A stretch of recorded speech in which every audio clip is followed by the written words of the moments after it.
Good. All right, good evening, ladies and gentlemen. Welcome to the meeting of the Town of Fishkill Planning Board for December 11th, 2025. I'm Anthony Brozier, Vice Chair of the Town of Fishkill Planning Board. Chairman Jonathan Cantor will be joining us later in the agenda following the project review for Duchess Manor. I'd like to call the meeting to order at 7:01 p.m. Please stand and join me in the Pledge of Allegiance. I pledge allegiance to the flag of the United States of America and to the republic for which it stands, one nation, under God, indivisible, with liberty and justice for all.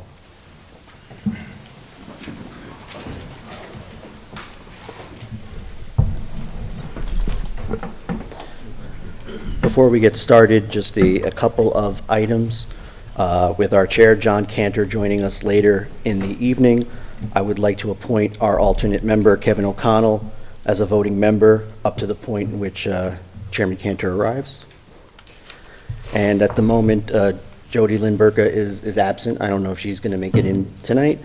So until she arrives, or for the entire evening, if she's absent, I'll appoint Vijay Gopal as a voting member for the evening as well. Reminder to silence your cell phones or electronic device in the room as a courtesy to others in attendance. We have a lot of people here tonight, so I appreciate that.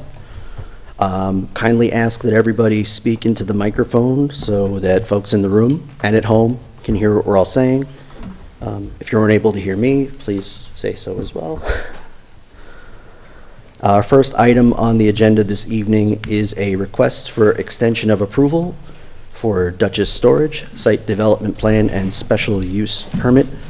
The board to review the submission made by the applicant's representative on November 21st, which is a request for an additional 3-month extension of the resolution of conditional final approval adopted by the board on September 14th, 2023. Most recently, the board granted a 3-month extension of the resolution at the September 11th, 2025 meeting, which is set to expire on December 14th, 2025. Good evening. Good evening, Mr. Vice Chairman. Nicholas Ward Willis with Keenan Bean on behalf of the application Duchess Storage. So I know it's becoming a repeat story. We're almost there. We have one more item left to complete, which is the letter of credit. We have a call with the town attorney tomorrow to finalize that. We're down to 2 remaining terms. My goal is to get it done before Christmas and get it done. You may have noticed we've also made improvements to the site, done some cleanup work there at the request of the town. I've worked with town building inspector and the town supervisor to satisfy some of the concerns that had been expressed. And we want to get this across the finish line as much as you do. So I just request one more shot at it, whether it's 60 days or 90 days. I would appreciate that. I'd ask not for 30 because then I'd have to submit an application tomorrow to be on your agenda for January. So I would appreciate a 60 or 90-day extension. And I won't tell you I'm not coming back again, but I really don't want to. First, I'll ask the board if there are any other questions or comments for the applicant. No. I did see that they are planning on doing the circle. Yes, thank you. I saw that as well, the traffic circle, so we will be in touch. Have they been in touch with you again? They have not been in touch with us, but when I saw that... Have you been in touch with them?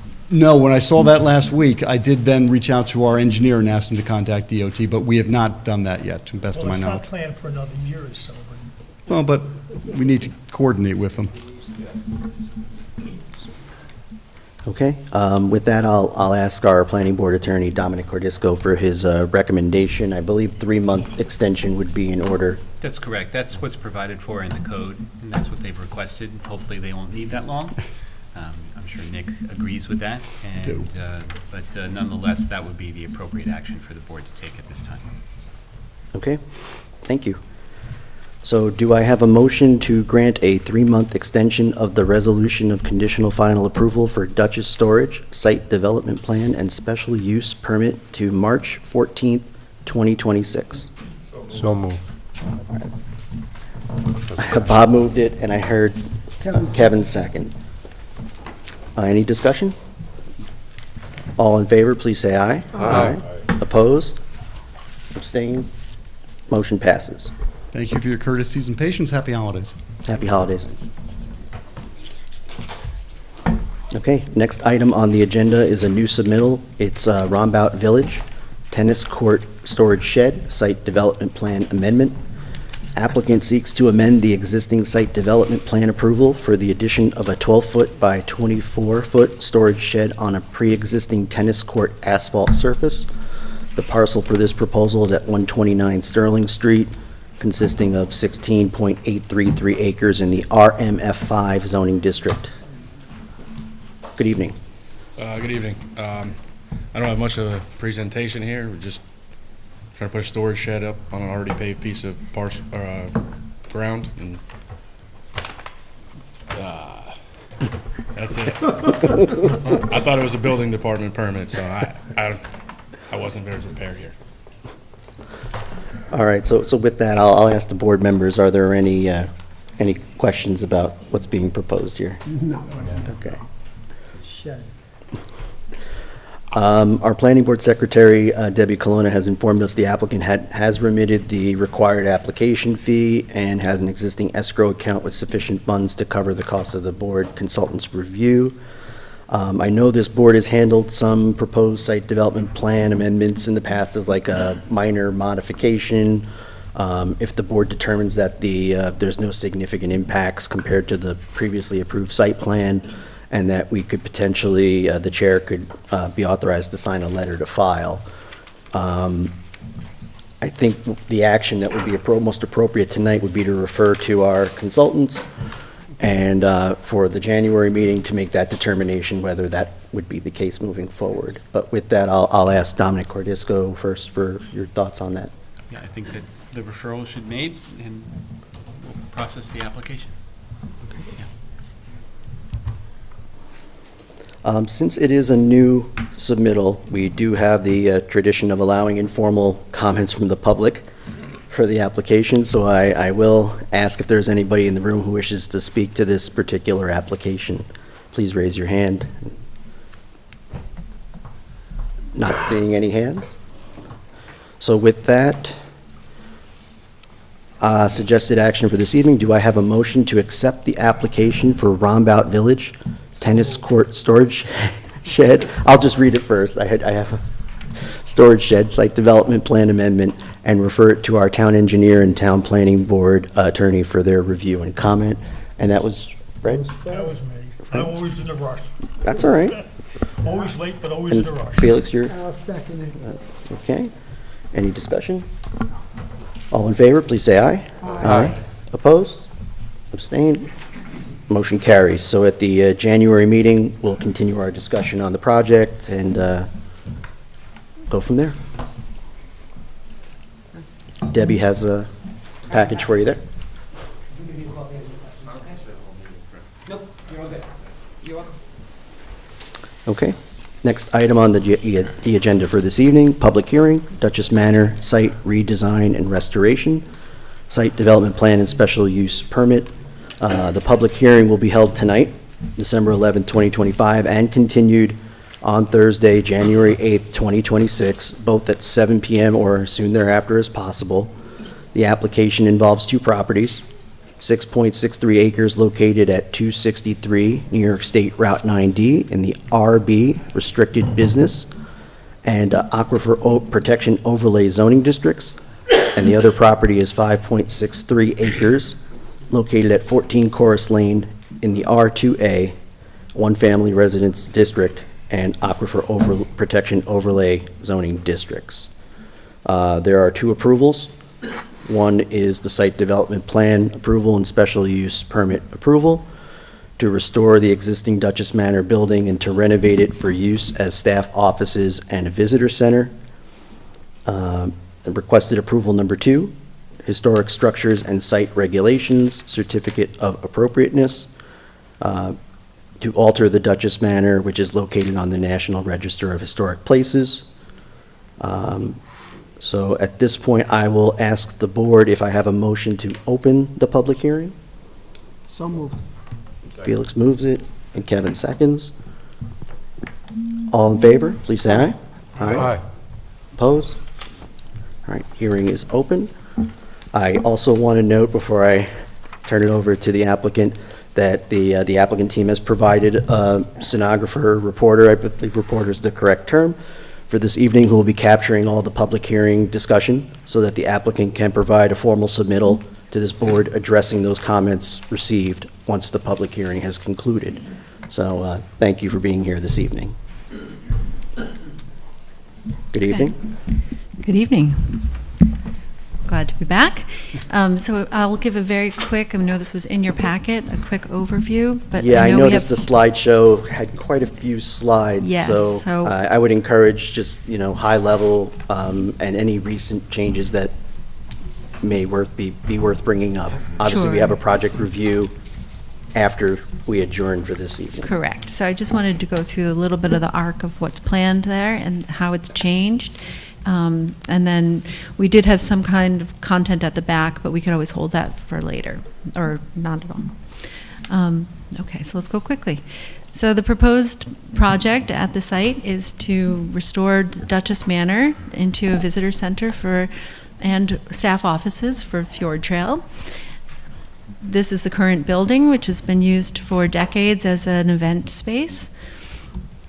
The history is that it's been added to over time, but we're looking to restore it back to the original structure. So it would be a sensitive historic restoration of the original property. Would also, obviously, that creates, taking down all of that building, provides space around the building that will be able to restore it into a programmed space. So this will include some restrooms, an events lawn, place for picnicking and with food trucks, and a little courtyard area with bathrooms. On the first floor, we'd also have that open to the public all the time, so there would be space for educational interpretive displays, small group meetings, and potentially education classes. So that whole first floor of the manor in the future would be open to the public and public programming. We'd also be looking to restore the landscape. Right now it's very residential with grass lawn and ornamental species. We'd be looking to restore that with native plantings. And this captures a view similar to other great homes in the area like Olana, where you can look up that hill and see the home. We have great intel on what the original structure looked like from historic photos provided by the family. And so you can see some space where there's a back patio that's going to be restored, and we'll have these photos provide us some detail on what that woodwork and everything should look like in terms of detailing. We've already started communicating with SHPO on this. So this is the current, and in the future, this would be the restored scenario. Again, from the front as you're driving in, and in the future, parking, but also having more vegetated area and trees. On the side lawn right now, where there's a gazebo, you can look out to the river. That space without the ballroom will be expanded into more of an event space, and again, that's where food trucks would be parked. You'd have some ability to just sit on the lawn, enjoy the view, and get ready for your day. From the back of the house, again, there's another ballroom there, but in the past, the homes used to really orient strongly to the river, and in the case of this, there was the back patio. So that back patio will be replaced. There's actually still the footings in the basement. You can see where the original porch had been. And then just a simple stone wall for additional seating to, again, enjoy the view of the water. Again, from the back, and then in the future. So there is some event space down, lawn, just public space, so it functions very much like a park on a day-to-day. And then if you can see the dotted line to the right, there's a restroom, so that's below grade. So those restrooms would be basically buried in the landscape, so that it's not competing with the original historic structure. And then just to see what those look like from the side, that would be like this. So the grass is all on top of that, and then there's this, which sort of builds off of the existing wall that's currently buried under lawn, but it exists facing the basement. And so we'll restore the historic original wall and then kind of like expand that language into this courtyard area. Again, all with native planting. So this site plan's evolved with our design team, just looking at the conditions of the site and also input we've been receiving along the way. And so this was the plan in fall of 2024, and you can see that the parking is really evenly distributed around the building. And in conversations with the neighbors, they really requested a few things. One is a bigger buffer to the south, more of the parking behavior to happen in the existing lot where it is today versus on that southern side facing closer to the homes. So we're really reworked that to accommodate that. So we have the main parking area, which is the only part that's paved on the top part where existing parking is. That is where most of the parking would occur, and only on very, busy summer days or a nice fall foliage weekend, you'd really go into the overflow lot. Our understanding is that the number of events that the catering hall used to host, where they would have overflow parking, is comparable to what this would entail in terms of hiker visitation to this. So that lot, though, to the far left here, is the overflow. It would only be used when needed. So otherwise it's closed and all the parking is up the slope further away from the residences. We've also doubled the planted buffer. So this shows you that parking behavior. So first you're in the yellow, then you go to the orange, and on very few days you might go also into the lawn overflow. And those would tend to be a weekend when it's a nice weather day. But we've shrunk the footprint of that grass overflow lot and doubled the buffer to the south. So it had been 20 feet, and now we've gone to 40 feet as a buffer. We are taking down to accommodate some of the site work and regrading and things that must occur. Some of the trees will have to be removed. We expect about 50, but we'll be adding over 400. So you'll have basically a net of over 300 more trees on the site than exists today. And then parking and shuttle. There was quite a discussion about this last meeting, so we just provided some refresher, and we've seen some comments on this, so we just wanted to explain how the parking on the site. So in the prior use scenario, there was that small lot up top, which had 50, and then overflow that could do another 150, and that was both behind and to that southern lawn. The proposed is to have 68 up in that lot and an overflow that really is much less. It's only 103. And then the total amount of parking on the site compared to the prior use is down by about 20. And so there's questions, why do you need that many people for a visitor center? In part because this is about serving this existing parking behavior in the Breakneck Ridge area. And so we'll just look at that. So this is that chaos down on 9D by Breakneck Ridge. We're currently improving that, so it's under construction. That will formalize the on-street parking and add some off-street parking lots. But we know that demand for parking in this location is very high. So in the future, we'll look like this with off-street lots, but formalized on-street parking. And you can see where that is. It's in a much more constrained location than at present. And what that will do is reduce the total amount of parking accommodated in that corridor by about 53 spaces. And that's when people are behaving. So when they're behaving and parking where there's not, remember they used to park nose in and everything. When they did that, it was about 250. We've been conservative and shown 158, and we'd still be reducing the capacity down to 105.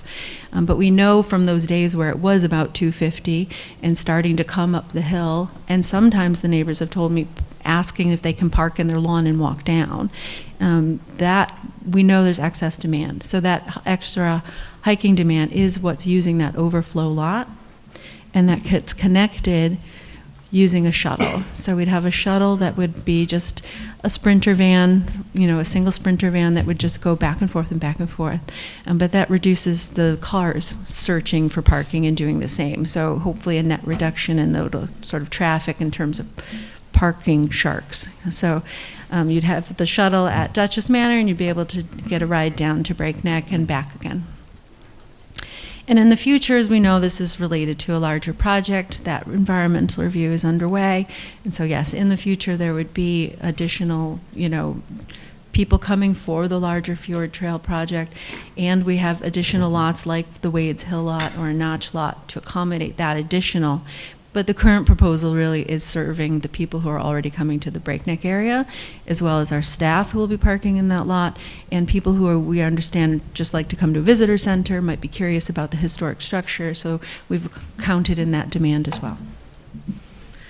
And that just shows you that. And then there's this information, but we don't have to cover that unless you prefer to. No, I think that's good for now. Okay. Thank you. To be clear, after the public comments are received tonight, our board will adjourn the public hearing till the January meeting, when the public hearing will be continued. Once we adjourn for this evening, we will go into the project review for Duchess Manor. At that point, I know we have some comment letters from our consultant team. The discussion will be mostly focused on that. So before I begin asking folks in the room if there are any comments, which I believe there will be, I'll read the rules of conduct for our public hearings. Speakers are asked to come to the podium and identify themselves so that their name may be entered into the record. And as a former chair here used to say, you do not need to be from the town of Fishkill to make a comment. You can be from Nome, Alaska, I believe was where Mary used to say. Speakers are limited to one turn at the microphone. Speakers will be limited to 4 minutes at the microphone as well. There will be a warning when there is 1 minute left. I've kindly asked Dominic Cordisco if he can keep time and provide the notices to the speakers. We encourage speakers to provide new and different information or commentary. We ask that, repeating comments made previously or at prior meetings be avoided. Speakers are encouraged to submit their comments in writing, which folks have, so that they can summarize their comments during the hearing. They can be submitted via email, which folks have already been doing as well, to our planning board secretary, and they will be entered into our public hearing record. Comments are limited to matters involving the business before the board, i.e. the particular application. The Fjord Trail is not part of this application. And another distinction, the rezoning of 14 Chorus Lane is not part of this application. That application is before our town board. Verbal interruptions, shouting or other outbursts, as well as slanderous or obscene language or making signs with body or face are prohibited. No speaker shall make any personal attacks on anyone. If a person continues to interrupt the chair, after the chair has asked them to stop, they will be asked to leave and escorted from the meeting room if necessary. And finally, tonight's public hearing is not intended to be a question and answer session, so we kindly ask that you address your comments to the board and not to the audience. The comments are being recorded, as I had mentioned earlier, and they're being captured, and they will be addressed by the applicant in a subsequent submittal to the board. So with that, with a show of hands, I'll start right in the front.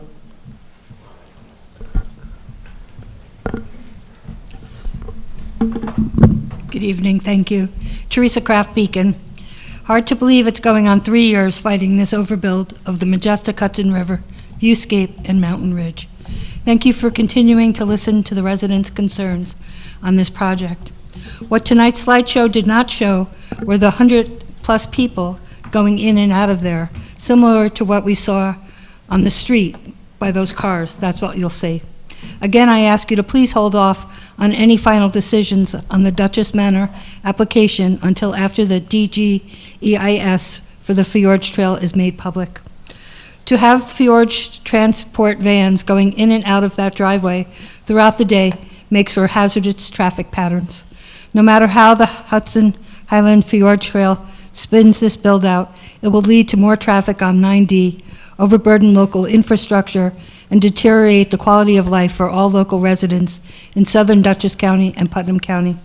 There is a lot of environmental safeties missing from the DGEIS that many of us are calling out, including the outspoken environmental organization Riverkeeper. For example, there is no mitigation plan for wildfire prevention and response. That alone should put up red flags. The DGEIS relies on a 2021 emergency service feedback, a 5-year-old data that is outdated and insufficient. Homes along 9D don't have fire hydrants, and a wildfire here could spread rapidly to neighboring cities. Look at California. and how quickly this happens. It's common for New York State to step away from municipalities' projects that are hot topics in local communities. Even the Village of Cold Spring Planning Board has voiced major concerns. Please continue to use your due diligence to scale this project back to a realistic plan and save the people on Route 9D. Thank you. Thank you. Yes, right in front. My name's Neil Kaplan. I'm from Beacon, and I represent the Bannerman Castle Trust and myself. I also have a letter from Kelly Ellenwood from Beacon. Is it possible to read that? Sure, you can do whatever you like with the 4 minutes. If Okay. you wish to provide a hard copy or an email, you're more than welcome to do that as well. I can do that, because it'll be, this is to the town of Fishkill Planning Board, Hudson Highlands, Fjord Trail, and proposed Duchess Manor restoration. Dear members of the Planning Board, thank you for the opportunity to write an enthusiastic support of the Hudson Highland Fjord Trail. As a community leader and resident who cares deeply about both the safety and sustainability of our region, I find this project and the solution it proposes to be thoughtfully and meticulously planned. This includes the historic preservation and repurposing of Duchess Manor as the trail's visitor center. My family resides on Route 9D next to Mount Beacon Trailhead in Beacon. Over the past 25 years, I've had a ringside seat to the changes in traffic patterns and trail use as the region's popularity has grown exponentially. I have long admired Duchess Manor from both Route 9D and the Hudson River as a historical preservation enthusiast. I applaud this effort to restore the building's original footprint, giving it new life while honoring its history. Critically, the plan connects people and places in a way that will make the breakneck corridor significantly safer. For over a decade, I commuted from Beacon to Garrison and watched as pedestrians, bicyclists, and vehicles precariously traverse the shoulders of the road. The proposed parking and the manor's use as an orientation point for visitors are improvements that, in my opinion, cannot happen soon enough. As an avid gardener, I also look forward to walking the grounds of Duchess Manor and taking in the views this new public access will afford. I deeply appreciate the commitment to the restoring healthy habitats by removing invasive species and establishing native plantings. The trail is not just a recreational project, it is a step toward building a safer, more inclusive, and environmentally conscious community. In my role as a community leader, I have spoken to many residents who have directly impacted by the trail or on the adjacent to their property. To date, they have been overwhelmingly in favor of the project. The Fjord Trail Visitor Center and the Duchess Manor will be an asset that both local residents and visitors will benefit for years to come. Please consider approving this proposal and making Duchess Manor a place for all of us to visit and enjoy. Sincerely, Kelly Ellenwood, Beacon, New York. I'll submit this. For myself, I really support this project, and I really support bringing the Duchess Manor back to the historical, historically back to what it was originally. I think it's a wonderful thing that they're doing, and I think I've seen a lot that what the Fjord Trail is doing, and I do think that they are working really hard to try to make it as safe as possible, and I think it'll be a wonderful thing for Fishkill and for everybody around. Thank you. My name's Neil Kaplan. Thank you. Thank you. I see a hand right down the center there. Sorry, I can't make out who it is. There you go. There. Good evening, and thanks for the opportunity to speak. My name is Richard Shea. I live on Route 9D in Cold Spring on the north side of town. As a little background, I served on the Phillipstown Conservation Advisory Committee. I was on the town board as a councilman and for 8 years, and I served as supervisor for 12 years. So I have a long history in Phillipstown. My parents actually had their wedding reception in Duchess Manor in 1952. So there's a lot of history there. I just don't want to repeat all the positive that we've seen already, but I would say it's addressing so many of the concerns that we all share when we drive down 9D. We see the people out on the road, we see, a mixture of things that are just incompatible. So bringing this building back, the historic restoration part of it, sure, that's a positive, but you're also addressing all these longstanding and current problems that we all see on 9D. So I just think it's a terrific project all the way around, from the environmental benefits, from the historic preservation benefits. Just, it addresses all these public goods. So there's a huge public benefit to this project. I know it is tied in with the Fjord Trail. Full disclosure, I am on the Fjord Trail board, so I wouldn't want anyone to think that I was just here as a private citizen. I'm also on the Fjord Trail board. The reason I got on the board is because many years ago, 35 years ago, we came up with the idea of connecting the two communities with a trail. I also look at it as an opportunity, because who is going to bring these resources to restore this building and do this historic restoration according to the New York State paradigm? So for all these reasons, I think it's a good project. I don't see any downside to it. I think removing people from the road, from walking up and down the road, providing parking that's needed, and providing all these other services, the cultural exchange, the educational exchange, again, the historic restoration, and tying communities together. And the fact that I'm a major stakeholder by living right on Route 9D. So if anybody's going to be impacted, and I see it as a positive impact. I think bringing more people in for commerce is terrific. I think Beacon has benefited greatly from this. And no matter what, people are going to continue to come. If we don't make provisions for them, we are going to suffer. So I think it's a great project, and I offer my full-throated support for it. And I hope you will too. Thank you. Thank you. I believe there was a hand raised. Yes, right behind.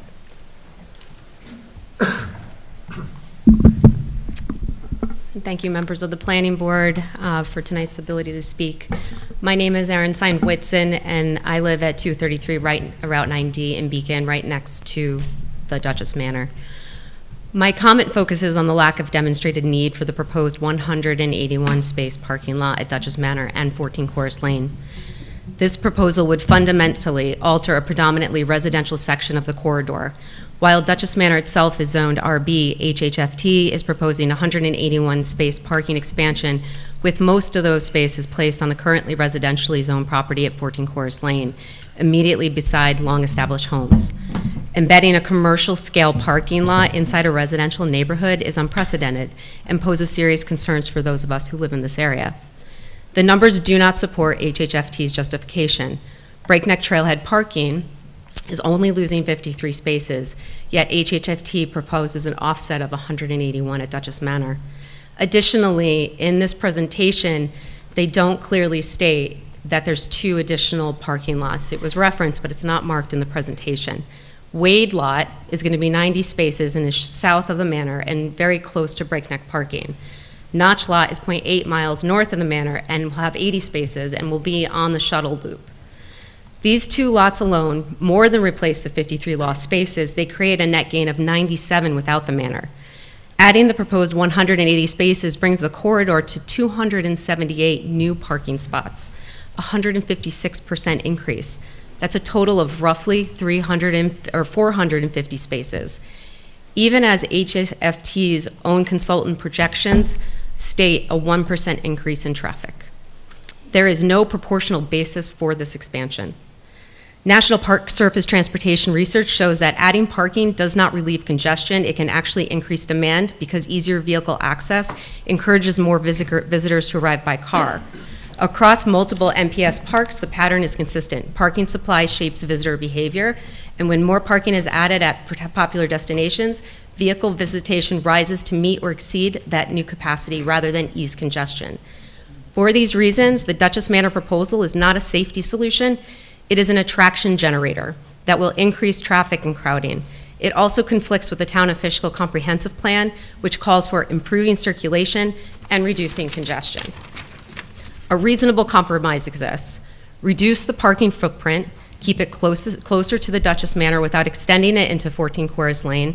This approach would still result in a substantial net increase to accommodate growth in total parking capacity for the entire corridor, more than doubling what exists today, while preserving safety and quality of life in this corridor. I respectfully request the board remove lawn overflow parking at 14 Forest Lane, reduce the 56-space gravel lot at 14 Forest Lane, utilize the current overflow parking behind the manor. I want to clarify a point for the record. Just a moment, just a 1 minute warning. Thank you. Contrary to what HHFT purports, the front lawn of 14 Forest Lane was not used as overflow parking. Former manor owners confirm it was used once or twice in 75 years, with the overflow parking being behind the manor. I want to state that residents fully support parking solutions that improve safety, solutions to create safe parking, safe passage, but it has to be sustainable. I want to thank you for your careful review of this project and for working to ensure that any development here protects the long-term safety and well-being of residents and all of people that are using this corridor. Thank you. Thank you. Yes, right over there.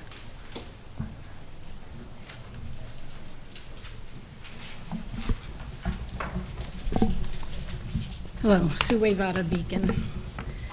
I have a letter which I'll hand in later. Dear Board, in regards to the HHLT application for Duchess Manor, as the headquarter building, the visitor center for multiple trails in the area, some not yet approved or built, as a shuttle bus stop for those multiple trails, and as an expanded parking lot for tourists, I am very much opposed to this application.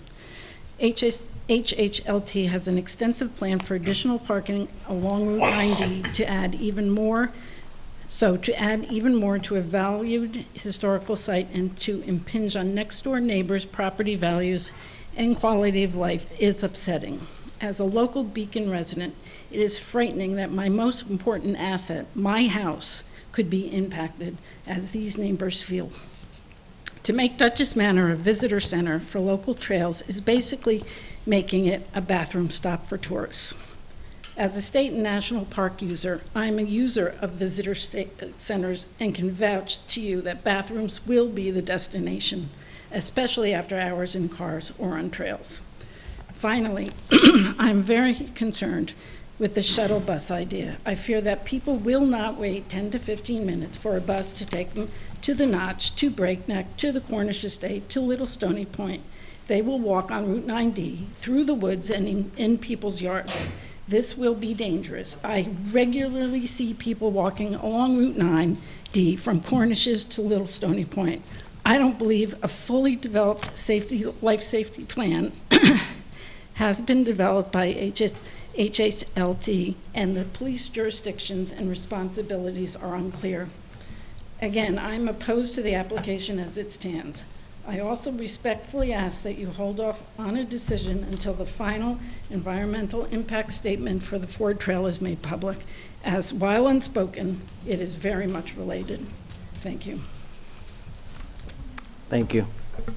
Yes.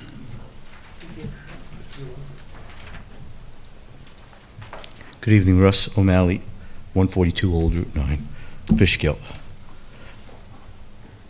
I was just curious, good evening. I was just curious to know what will the hours of accessibility be to the manor parking lots, and how will the non-access hours be managed, enforced, and by who? That's it. Thank you.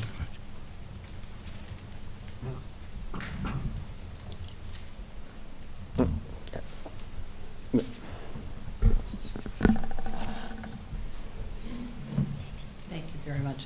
I'm Christine Furch, Garrison, New York, and I really appreciate the opportunity to come and speak with you this evening. I am on the board of the Putnam History Museum, and I am very dedicated to historical preservation, and that was one of the particular interests and things I appreciate the most about this proposal and this project. Overall, I am thrilled to support this project in its entirety and this application in particular. I am a resident who drives by the river, drives by Duchess Manor, doesn't look at it, doesn't interact with it. I am thrilled to have focal points. I'm thrilled to now have access, to have a welcoming center a welcoming trail that will connect me to my neighborhood and the river and the environment like I have never been connected before. I am very eager to see this beautiful center take place. I am very eager to have all of the additions that were put on to this building over the decades let go of and have it brought back to its original beauty and grandeur so we can all come together and enjoy the beauty. And I appreciate to no end the meticulousness and the conscientiousness that has been delivered by the Fjord Board and the developers and the designers and the architects and all of the professionals that are involved in the manifestation of this whole project, the donors from start to finish. So thank you for letting me lend my voice of support, and I can't wait to go for a walk. Thank you. Yes. With the hat, yes.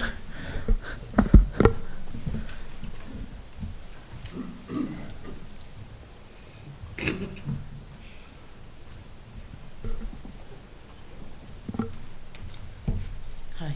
Good evening. My name is Gina Hanselman, and I live 3 driveways up from that right there. And I very much agree with my neighbor Erin, and I very much agree with this lady in the black hat. And that's basically it. Thank you. Thank you.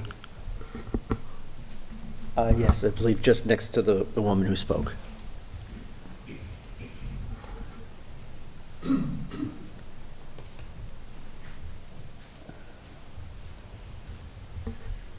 My name is Jörg Hanselman. I live at 283 Route 9D, and I also agree with Aaron. I also have an objection with the last slide that was shown, and it showed a proposed trail going through the middle of my property. I have not agreed to that, and I don't like it. Which property is yours again, for the record? 283 Route 9D. Okay, I appreciate that, thank you. Just want to make sure that's on the record, we'll look into that. Yes, right on the aisle there.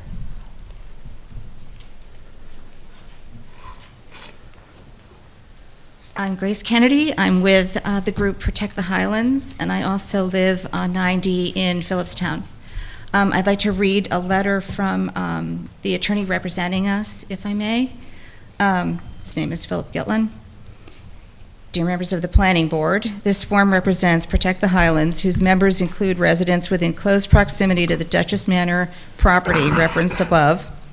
And we submit the following regarding the application of the Hudson Highlands Fjord Trail Incorporated for special permit, site plan approval, and a certificate of appropriateness to renovate the Duchess Manor building to serve as offices for the applicant and a visitor center, construct a 181-space parking area and public restroom building, and establish shuttle bus service from the Duchess Manor property to trailheads in the vicinity. Because the Duchess Manor project has long been described as part of the applicant's proposed Hudson Highlands Fjord Trail project, and any New York State Environmental Quality Review Act of the Duchess Manor project would constitute improper segmentation of the pending environmental review of the HHFT project and would be in violation of the requirements of SECRA.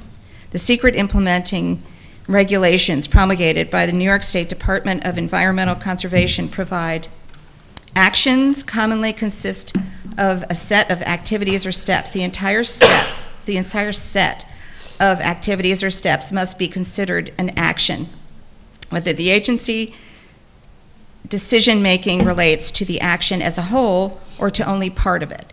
Considering only a part of a segment of an action is contrary to the intent of SECRA. If a lead agency believes that circumstances warrant a segmented review, it must clearly state in its determination of significance and in the subsequent EIS the supporting reasons, and must demonstrate that such review is clearly no less protective of the environment. Related actions should be identified and discussed to the fullest extent possible.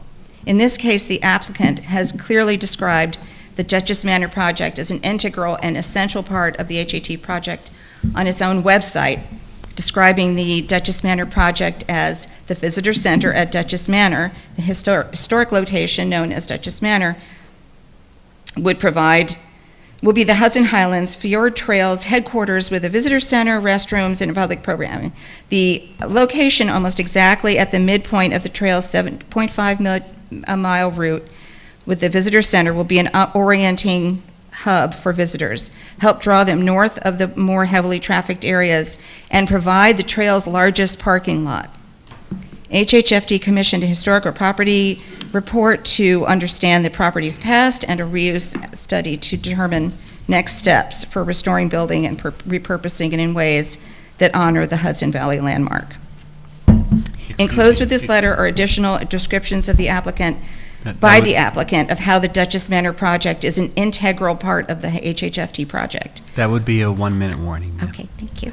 We acknowledge that the applicant, in its application to the planning board, refers to the Duchess Manor project as intended to serve existing trails, but respectively suggests that apparently now concocted by the applicant,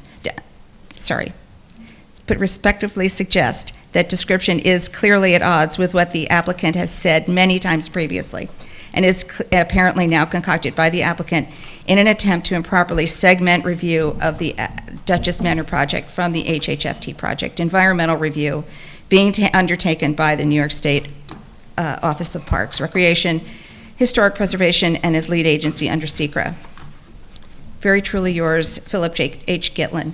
And I'd like to make a little note that we respectfully disagree with what Parks submitted to you by letter regarding the segmentation, and would urge you to wait until the EIS is out to make your determination.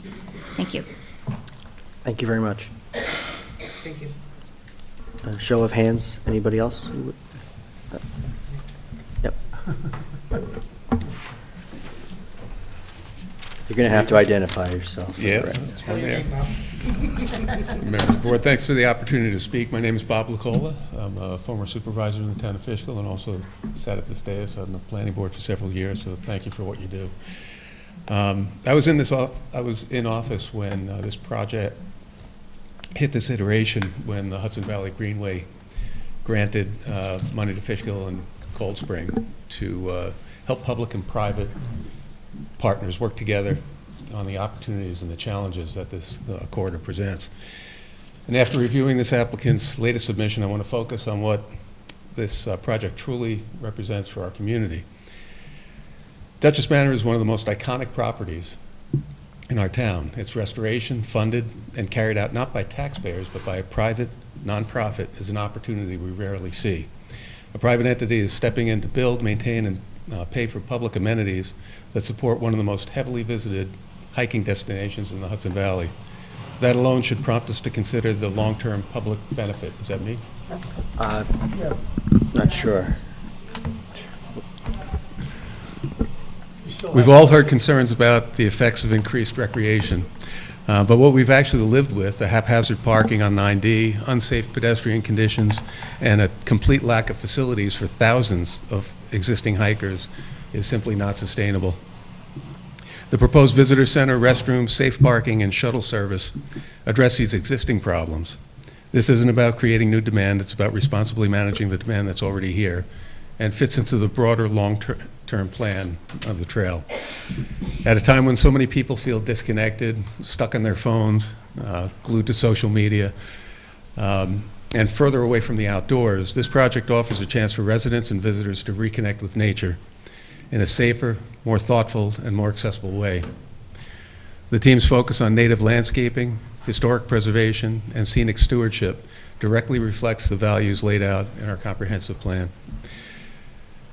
I also want to gently remind us of something I learned in my time as supervisor on the planning board here, that public decisions should be rooted in facts, planning principles, and broader public interest. I think SECRA exists exactly for that reason, and based on the extensive environmental material submitted, there's a strong basis for finding that the project avoids significant adverse impacts. So the question before the board is this: do we take the opportunity to fix longstanding safety issues, preserve a historic landmark, and improve access to our natural resources that define Fishkill? Or do we let the perfect become the enemy of the good? I believe this project offers a meaningful benefit to our community, and I encourage the board to keep that bigger picture in mind as you move toward completing SECRA and considering the approvals before you. Thank you. Thank you. Yes. And to those who are coming up to the microphone, moving forward, just make sure the microphone is up in the audio room. They're not picking up the audio from everybody as well as they could, so if you could just do that, thank you. Is this okay? That sounds pretty good. I think we're okay there. My name is Linda Richards, and I live in Modena. And I realize that that's not over here on this side of the river, but I do spend an awful lot of time over here. Most of my clients for music lessons are over in Cold Spring and Garrison and in Beacon. And I direct the Camp at the Camp, which is at the University Settlement property in Beacon. I just went hiking at Minnewaska just last week and had to use the bathrooms, so went into the visitor center at Minnewaska. And I gotta tell you, just the wealth of information that I got to see again, and also the rattlesnake, because that's very exciting. It's very big and scary, but all the different kinds of plants and all of the activities for kids, drawings that they could do, and just amazing interpretive displays. And I thought, this is exactly what we need. This is what kids need to see, because it's going to grow their interest in the environment. It's going to keep them environmentally aware. It's going to grow their interest in conservation, and it's going to grow their stewardship.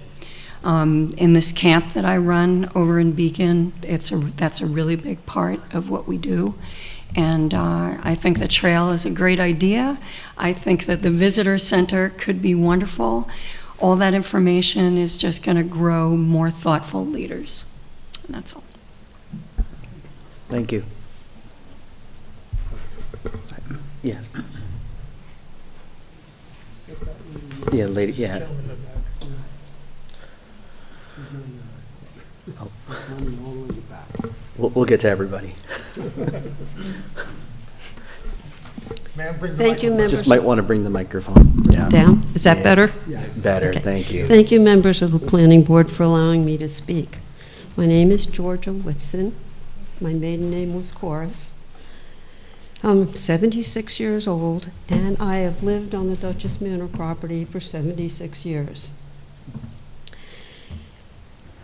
My home now is very close to the proposed overflow parking at 14 Course Lane, and I depend entirely on my well drinking water.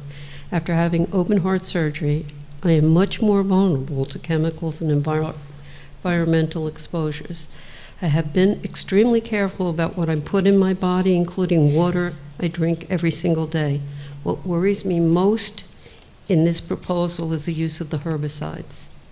When I heard the November 14th meeting that HHFT was asked to provide transparency on their herbicide and landscape management plan, I hoped it would take that seriously, but what they submitted was only a few sentences saying herbicides will be disturbed in landscaped areas and that they will follow the instructions on the label. It did not say where they will use them, how much they will use, how often, or which chemicals. I have already witnessed them spraying the large lot behind the Duchess Manor with Roundup and lack of governance concerning me. In fact, it terrifies me. My decades of my family have successfully maintained the property without use of chemicals. They are not necessary. The herbicides seep into the aquifer, they will end up in my well. That means they will end up in my body. I have survived major heart surgery. I try so hard to protect my health, and the idea of drinking even small amounts of chemicals like Roundup or similar products is honestly overwhelming to me. At my age, I cannot fight off things that are way younger people can. My heart cannot handle toxic. I am also very frightened about the impact of the cars and large vehicles parking directly on top of the aquifer at 14 Course Lane. Cars leak oil, gasoline, antifreeze, brake fluid, and on the gravel, those chemicals can sink straight down into the groundwater. The thought of hundreds of cars, along with buses and RVs, sitting over the aquifer I rely on is extremely stressful. And in the summer, buses and RVs will keep their engines running for long periods of time so people can have air conditioning. I've seen no information about idling restriction or enforcement, and the idea of pollutants settling into the soil and water so close to my well makes me genuinely afraid for my health and safety. Herbicides and vehicle chemicals should not be anywhere near an aquifer where people drink the water. Not one drop should be allowed near it. The cost of human health is far too great, and once chemicals get into the groundwater, you cannot take them out. I'm asking you from the perspective of someone who's truly frightened for her health to please protect us. Please require a complete ban on herbicides on and near the aquifer. Please require strict limits on idling and real plan to prevent chemical leaks from vehicles. People like me cannot afford to survive these mistakes. I want to feel safe in my own home I have lived in for so long. I want to trust the drinking water. That's all I'm asking for. Thank you. Thank you.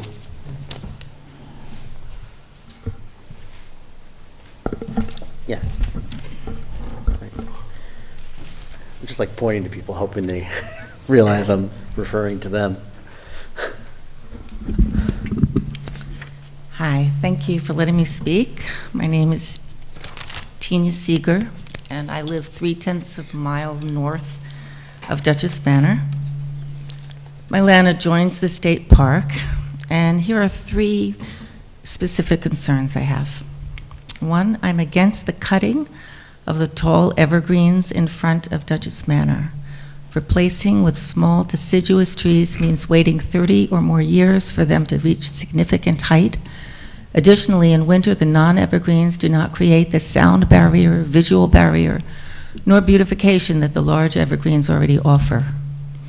Clearing of these evergreens violates the Town of Fishkill Comprehensive Plan, which states that existing wooded areas and other natural vegetation shall be retained to the maximum extent practicable and be incorporated into landscape plans.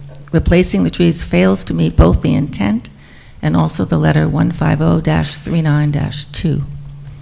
2, I am against the use of herbicides anywhere within the state park, especially where they say they will use herbicides and pesticides as needed where land is disturbed. I see that weed control is already being sprayed near the train stop, wherever the land has been disturbed there, and near the ends of railings, along fences, around signs, and wherever weed control is desired. A better solution is to use wood chip mulch regularly and natural ground cover plants that form a sunlight barrier. Using herbicides endangers the health of children walking and playing along the trail, pets, hikers, and the runoff can flow into the aquifer and poison the wells and the river.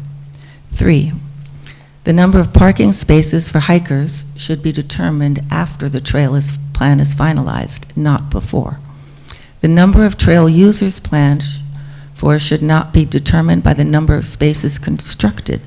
The parking lots should be reviewed at the same time as the trail plans, not as a separate decision preceding the final trail plans, because the trail should be a scenic nature trail, not a wide, clear-cut road, and the parking lot should accommodate the number of visitors on a trail, not vice versa.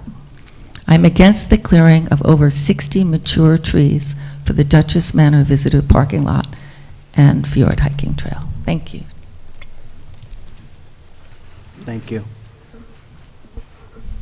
Yes, over there.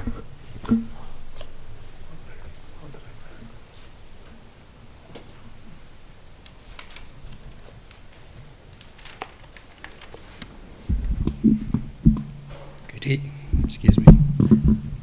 Good evening. Thank you for the opportunity to speak here tonight. My name is Trevor McWilliams, and I am a Beacon resident, a local artist, and I currently live in the original carriage house next door to the Duchess Manor with my partner, Allie. I am a supporter of the Hudson Highlands Fjord Trail project at large and remain excited about the prospect of the Duchess Manor being restored to its original aesthetic. The estate is a truly unique property that deserves to be showcased, as does the surrounding landscape with its sweeping views of the Hudson River and Storm King Mountain. Personally, I would very much like to see not just the structure, but the surrounding grounds enhanced responsibly and in keeping with the Second Empire architectural design in order to preserve this special piece of local history. I also think the space will serve very well as the Fjord Trails Welcome Center, given its location, and I think the public would greatly appreciate having access to this historical and educational resource. That said, I have wondered about how the influx of visitors to our immediate neighborhood surrounding the Duchess Manor will impact our daily lives. At the moment, there exist minimal barriers between the manor parking lot and our home. If there are considerations for the adjacent properties and their privacy and safety, I will be all the more in favor of the proposed changes. Thank you. Thank you. Yes.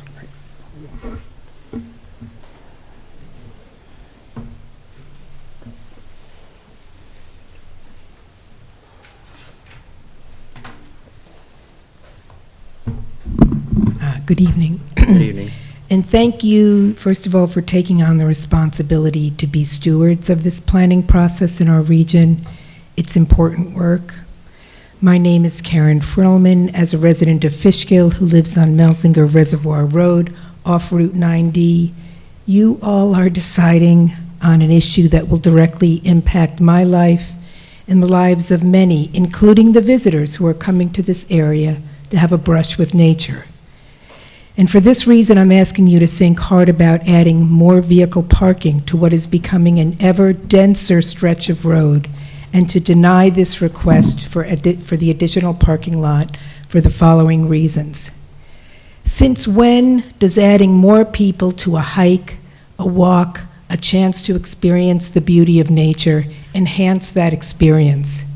Already we know that trainloads of people are expected.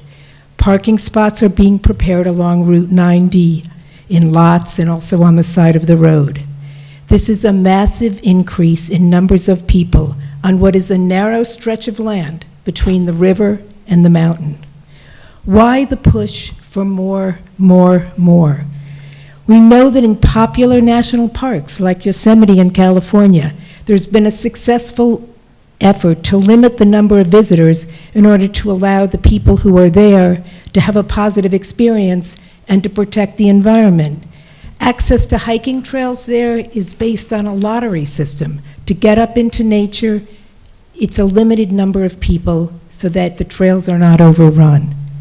This is not meant to be elitist. It is to save a beautiful place from being overrun. Adding another parking lot is not a solution. Every vehicle that enters that parking lot will likely hold at least 2 people. We know that from what we see on Route 9D, sometimes 3, 4, or 5 people. And that's not to mention the buses that were talked about at the last meeting, which can hold tens of people. These folks will use the restroom once, if not twice, when they visit the trail, and they will fill water bottles. How much water is that? Is anybody looking at that? The aquifer was mentioned by someone else. It's a very, very serious question. Getting a well dug in that part of the county is not easy. Why add more people? Who is thinking about the aquifer? The traffic study that was cited in an earlier meeting mentioned that there may be I don't know if it was 1 or 2 second delays or 1% or 2% delays as a result of the vehicles that are coming to explore the trails. This number does not seem realistic. As someone who turns onto Route 9D every time I need to leave my house to drive somewhere, I often wait 10, 15, even up to 30 seconds to make a safe turn now. There's no stop sign there to get into the traffic flow, and there shouldn't be, but it seems disingenuous. There's a 1-minute warning. Thank you. It seems disingenuous to suggest that the amount of traffic on Route 9D will not significantly change. So how can I trust all these charts and these plans if the numbers they have given us to date do not add up? And then what is the plan for managing parking? We've heard no details on how people will find a parking spot. The trail organizers have not given any details as to how these spots will be organized. Does one have to sign up and pay to park there? U-turns, double parking, putting on the brakes, these are all regular occurrences on 9D on big hiking days, and it's dangerous. Where will the shuttle bus, which runs every 15 minutes, turn around? If you really want to invite more people to get access to this area, you need to be very, very conscious of the details, and the details so far have been thin. Thank you. Thank you.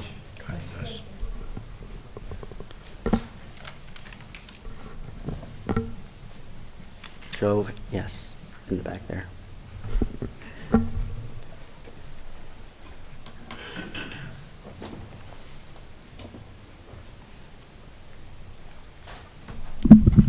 Good evening. My name is Mary Friths, and I live in Beacon. And I just want to say that I agree with all my neighbors who are genuinely concerned over the size and number of these new parking lots.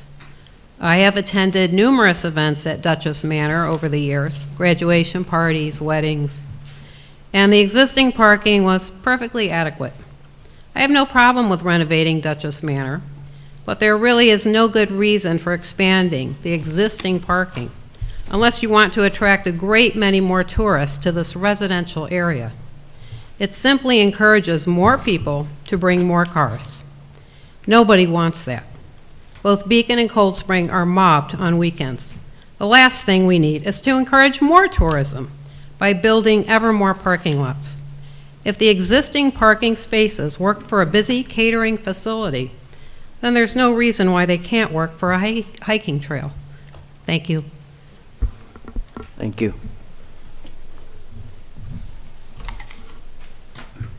Show of hands of anybody else who would like to speak? Yes, go ahead.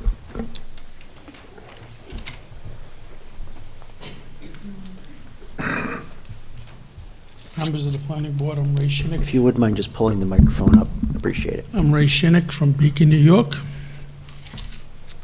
Dear members of the planning board, I speak in opposition to the redevelopment for historic Duchess Manor by the Hudson Highlands Fjord Trail. The board should make no decision until a final decision is made when an environmental impact statement is released. The destruction of 3 additions on this 1868 residence, which is on the National and State Registers of Historic Places, should never even be considered. History is not yours to erase or destroy. The Hudson Highlands Fjord Trail should not be allowed to segment Duchess Manor from the Fjord Trail project. The board should not approve its site plan and a special use permit.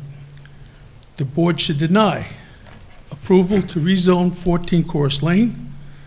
The board should notify the New York State Department of Transportation that it is against adding a left turn lane on Route 9D. The board should deny the use of a vegetation buffer outside Duchess Manor to be installed existing of 20 to 40 feet. I urge the board to listen to the citizens, listen to the members of Protect the Highlands, use your position to halt the Fjord Trail project with their ever-changing list of wants and needs. The only decision this board should come to is simply say no. Thank you.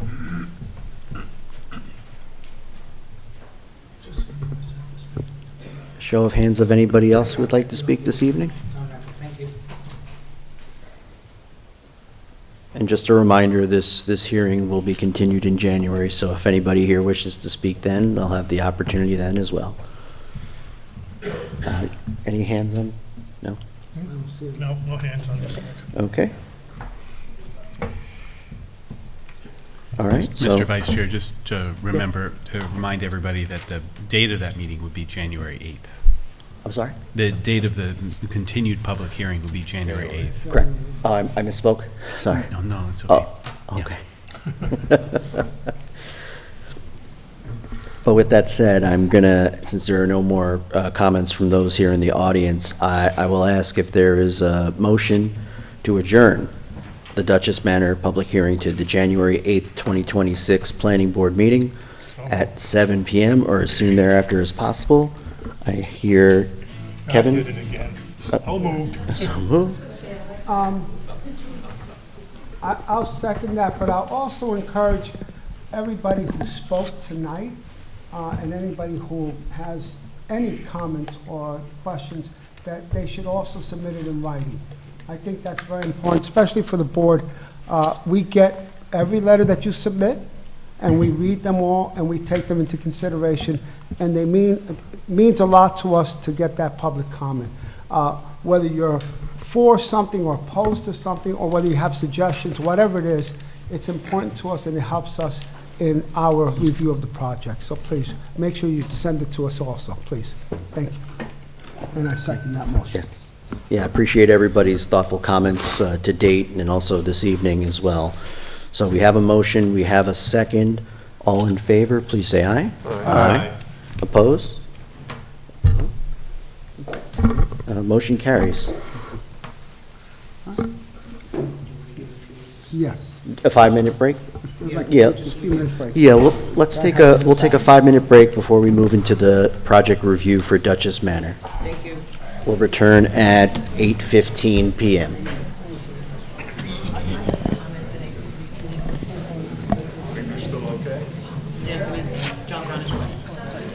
I texted him, like, the last two people I saw was... He texted me, so we're good to go. Okay. And I would imagine. Yeah, 4 minutes ago. I'll head over now. Yeah. He's good. We'll be good. Had a-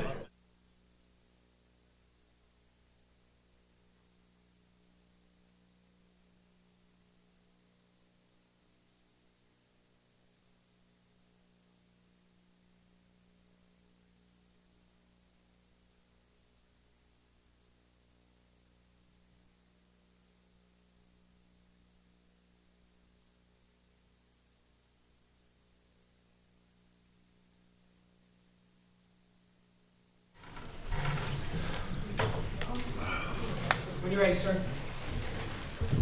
Okay. We're back. Next item on the agenda for this evening is Dutchess Manor Site Redesign and Restoration, Site Development Plan and Special Use Permit. This is the project review portion, so we won't be taking any public comment here. However, public hearing will be restarted in January. Continued in January. Recontinued in January, so.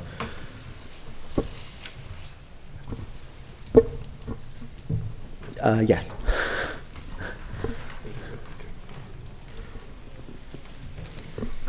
Am I being called into the office? Helen Mauch, the law firm of Minster Mauch. Good evening. Good evening on behalf of the applicant, HHFT. So I think, at least for this evening, I know we received 2 comment letters from our consultant team, so I would recommend we go to to Dennis Lynch. We'll start there, and then we'll go to Liz Axelson for her comment letter, and we'll go from there. Obviously, we're in the midst of a public hearing, so let's go with the comment reviews, and then we'll kind of come back with next steps. Okay. Going through, this is our memo dated December 5th. Going through, we listed out, there was only the 7 sheets that were provided, so it's an abbreviated review. We note the seeker. Going down to our number 5, there were some comments about the light levels on the plans. There was a maximum foot candle of 46 in the parking lot, which is excessively high. Usually it's around 1 to 2 foot candles. Dennis, would you mind Oh, pulling the microphone down a little bit? Yep. Thank you. Comment number 5, we just, some comments about the intensity of the lighting, and just to relook at that, to lower some of those lights and prevent glare from adjacent properties. For the soils, we did have some comments on the bioretention soils that were provided. I think it has a conflict with what was shown on the civil details, so I think there's some coordination between the soils for the bioretention with both the civil and then the New York State design manual for stormwater. So that was really only the comments that we had on what was provided. Okay. Thank you, Dennis. Liz, good evening. And I'm going to start from the back end of my memo on page 3. I also had a concern about lighting, a little bit different. No artificial lighting shall shine directly on any neighboring residential property or residential district, or be so established that it shall shine directly upon any residential property. So I sat with the plans and kind of made lines to show, I guess it was the 0.1 foot candle line that actually is on a neighboring property. So that will have to be remedied so that there is no light, meaning 0, on the neighboring residential property. And I don't know exactly how they'll do that, whether that be revising the direction of the light from the fixtures, or having to move some back, or move some into the parking area. So I'll defer to them to do that. On the prior plan set, there had been all the signage key plan and all the directional signage had been put on the plans, and I thought that was helpful. I know it's not required. We acknowledge that the planning board doesn't approve those. The planning board is only approving the sign that's right on the road. But I felt that, you know, it showed the purpose of the site, and it also showed, you know, how you know, visitors would be directed around the site and the quality of the signage. So that's my suggestion, that that be added back. Our traffic comments basically indicated no mitigation measures necessary for traffic. And then the only thing that remains is to consider the criteria for approval of a certificate of appropriateness. So those are the main things. Those are my main comments I wanted to highlight. Okay, thank you. Any comments from board members at this time? Sure, I have a few things. Just pull the microphone down. Yeah, I'll get it. Sorry, I hate to be the microphone police. Yeah, but- that's okay. Okay, so just a few things. I mean, obviously, we have a lot of public comment that we have to look at and consider. I still wanted to talk about use. I know last time we spoke about that, and the applicant had, you know, said that this is a multi-use project, and I accept that. That makes sense. But I think we should still make it clear what those multi-uses are. I think for this board, every project that we have, the use is always very clear. And it helps us to figure out how that use fits into the plan and fits into the zone, and it helps us to evaluate the project. So if you could please make it clear what the actual uses are, so that we can have that going forward. Does that make sense?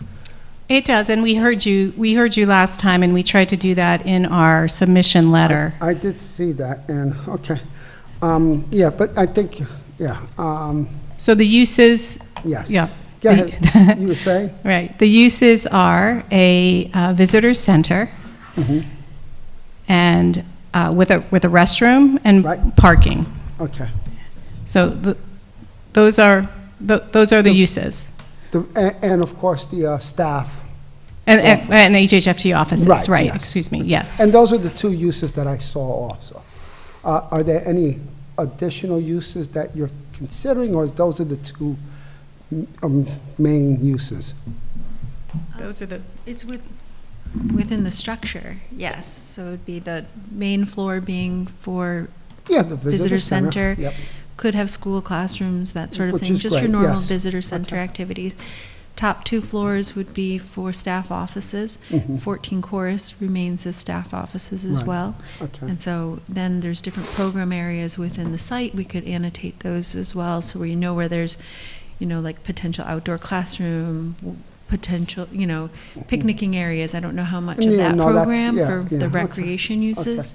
No, I think the main use is what I'm looking at, so. Within the I mean, building? Yeah, so Okay. we're looking at visitor center, basically, and staff offices, correct?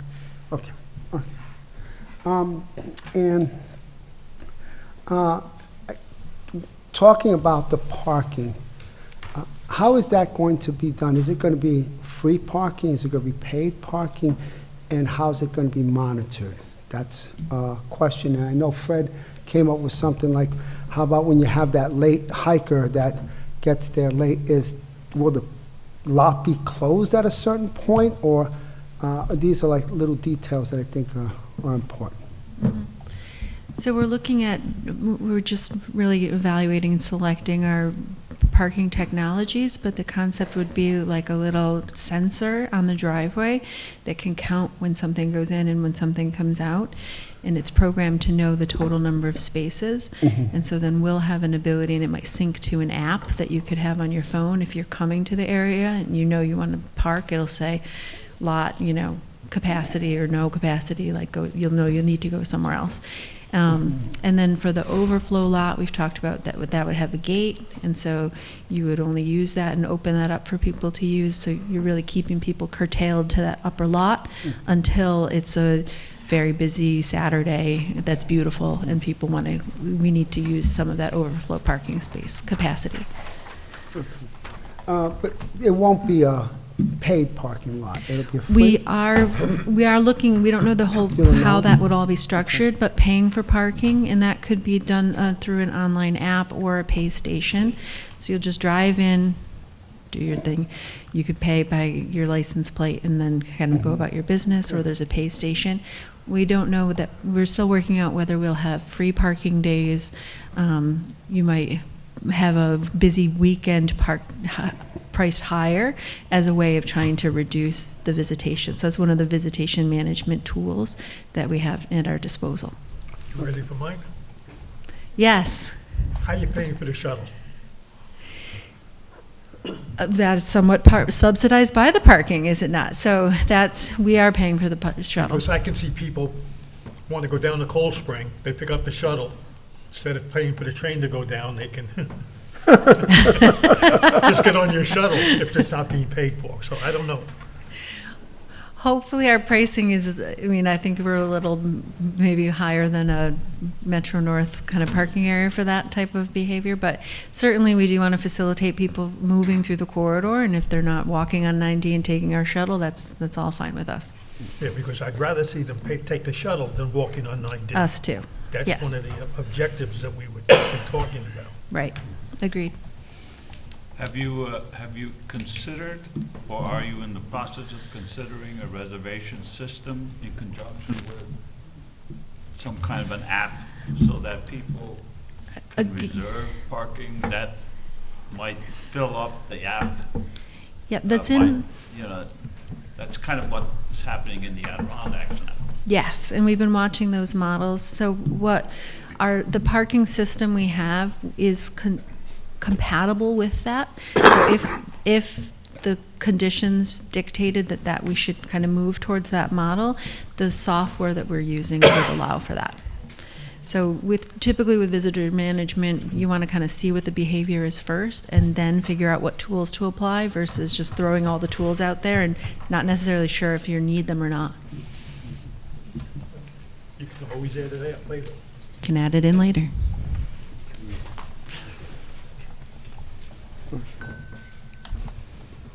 Okay. Any other comments from board members? I think you're moving along in the right direction. If I could, I could address, Liz, your comment on the lighting. We did have a chance to speak with the lighting expert today, and there is a shield that could be put on those lights that would bring it down from 0.1 to 0. The other lighting issue that the engineer brought up, I think would like to ask permission to have a conversation with you about that, and just kind of how you're viewing the the numbers from the lights that are coming down sort of directly onto the property. So I don't know if we need you to give us that permission, but we would like to have a conversation to be able Yeah, to we address that comment. Yeah, we could do that. I thought maybe we had authorized the, We did. It just, what happens is, and there seems to be a little bit of confusion, when you give out that authorization, it does not apply to when we have a memo that is going to be discussed at a meeting. That would take place after the meeting. Other than that, that authority does remain open to the best of my knowledge. okay, so that can happen. So I don't think this board has to take any particular action. Is my understanding, Dominic, right? So we're good, okay. Okay, yeah, so Okay, and that communication can happen. Okay, fantastic, thank you. And you know, we do want to address all of your concerns, the concerns of the community, and just as a reminder, we have provided a lot of information. We're happy to keep answering questions and providing more information, but we do think that, you know, in terms of evaluating the environmental impacts from the application that's before you, that we have given you the information that you need to make that determination. We'll continue with the ongoing public hearing, but you know, some of the things that we heard tonight would be more appropriate for a condition of an approval as opposed to a secret impact finding. Yeah, and I think with the comments the board received this evening, and the app you received as well, our expectation would be in January, obviously we continue that hearing, we receive additional comments, and then subsequent to that meeting, we would expect a response to the primary comments that have been provided. And if the response is that that's going to be something that can be addressed as a condition, applicant is willing to, welcome to respond as they see fit, and we can evaluate that and whether that's how we want to proceed or not. So I think that's entirely right. I think having a responsiveness summary, you know, to the public comment will be important for the board to be able to work through all the comments. We're receiving additional written public comments, even, you know, as the days go on, in advance of this public hearing, and I imagine that those will continue. And having, you know, at least the applicant's view of those comments and what the board should focus on in response to those would be very helpful for the record. Yeah, so I guess unless there's something, you know, a change to the plan that needs to be presented for the next month's meeting, I think the expectation would be we hold the public hearing, decide whether it needs to be held open or can be closed, and then from there, move forward with the response summary for the subsequent meeting, and then move from there.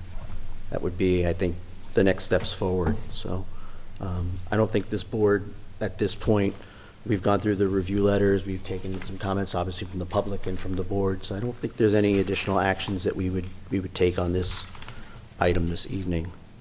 So I think, from our standpoint, we're good at this point as well. Okay, I just want to make sure we hear from you everything that's on your mind so that we can fully address it. Yeah, and if there are any comments from board members, they can be provided as well at the January meeting. So. Sure. And there was a request for offline consultation, and I know that we'll focus on lighting, and Dennis and I were just discussing the idea of having both of us be on that call, because he's also expressed a lighting concern. So sure. Okay. We'll set that up. Yeah, I don't think there's any action that the board needs to. No. We've already authorized those discussions, but appreciate the transparency on that. Okay? Okay. All right. Well, thank you. Thank you very much. See you next month, and happy holidays. Thank you. Happy holidays as Happy well. holidays. Thank you. Okay. I will read the next item on the agenda. I did see John Cantor outside, so I will read the next item, and then I will move to my, back to my seat. My normal seat. Back to my seat. Get back in your chair. Next item on the agenda is Fishkill Medical Park, Site Development Plan, Special Use Permit, Subdivision and Freshwater Wetlands, Watercourse Water Body Permit. Board to review a draft resolution of preliminary and conditional final approval, Site Development Plan and Special Use Permit, a draft resolution of preliminary and conditional final approval, subdivision and a draft freshwater wetlands watercourse water body permit, and to consider adopting and authorizing the chair to sign the aforesaid documents. Well, you gotta take here.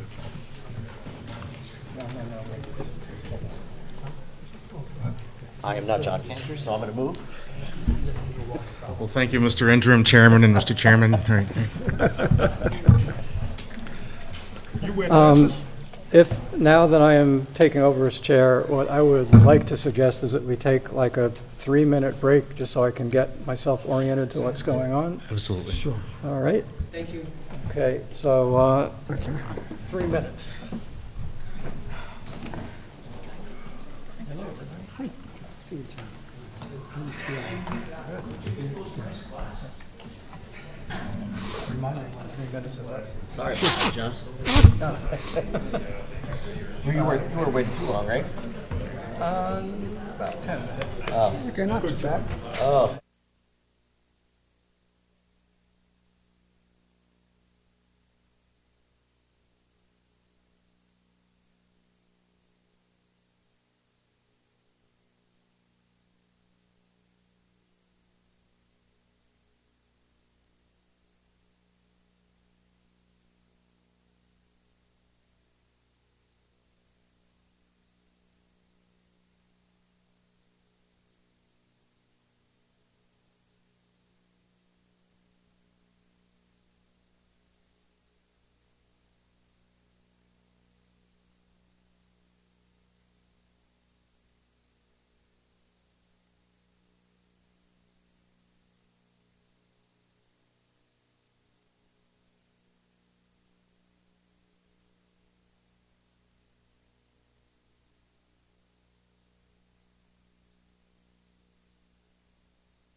Looks like Deb is. We'll get that back in. Ready, John? Wow. Thank you. Okay. Let's get going. So now that Anthony read the agenda item as described on the official agenda, I'll start off by indicating that with this Fishkill Medical Park project, although the board had authorized the preparation of a draft resolution for freshwater wetlands watercourse water body permit, Debbie Colonna, thanks to her sharp eyes and memory, discovered that there's no record of a submission of an application or fee for that permit. And also then she looked back at the public hearing notice and noticed that there was no mention of the wetland permit. So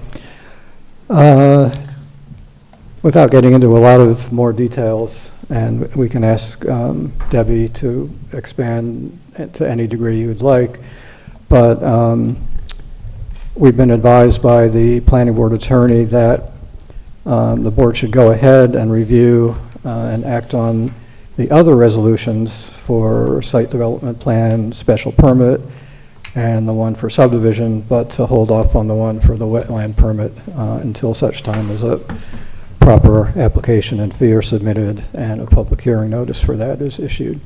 So that will and can happen in the future independently of these other resolutions that we'll be working on.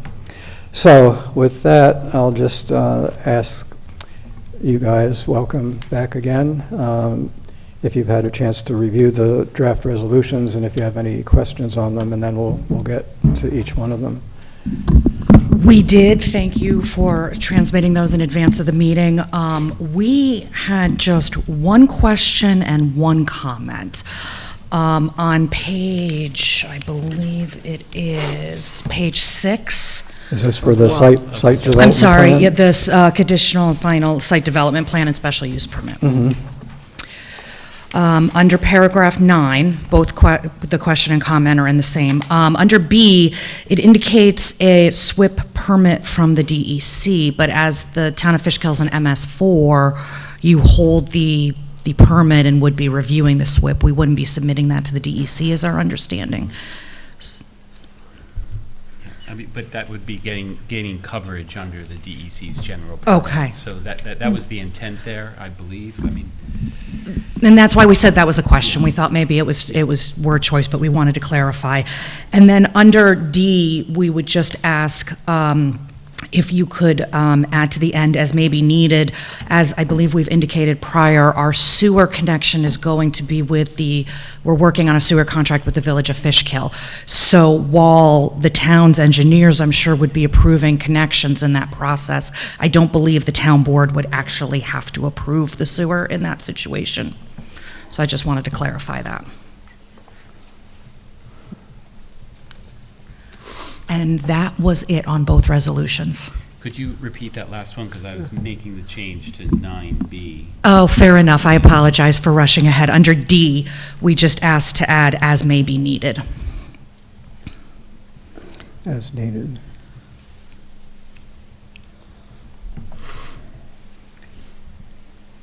And Debbie, I'm making a red line of these, so. All right, thanks for that. Thank you. Town engineer's approval to go on to 84? Fred, can't hear you. You do not need the town engineer to go on to 84?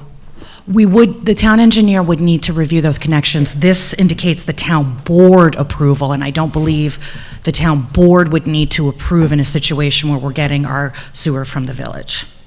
But that's why we say as may be needed. If there's any disagreement on that, it still gives us the it has the wiggle room. All right, so Dominic, would you like to go through the draft resolution?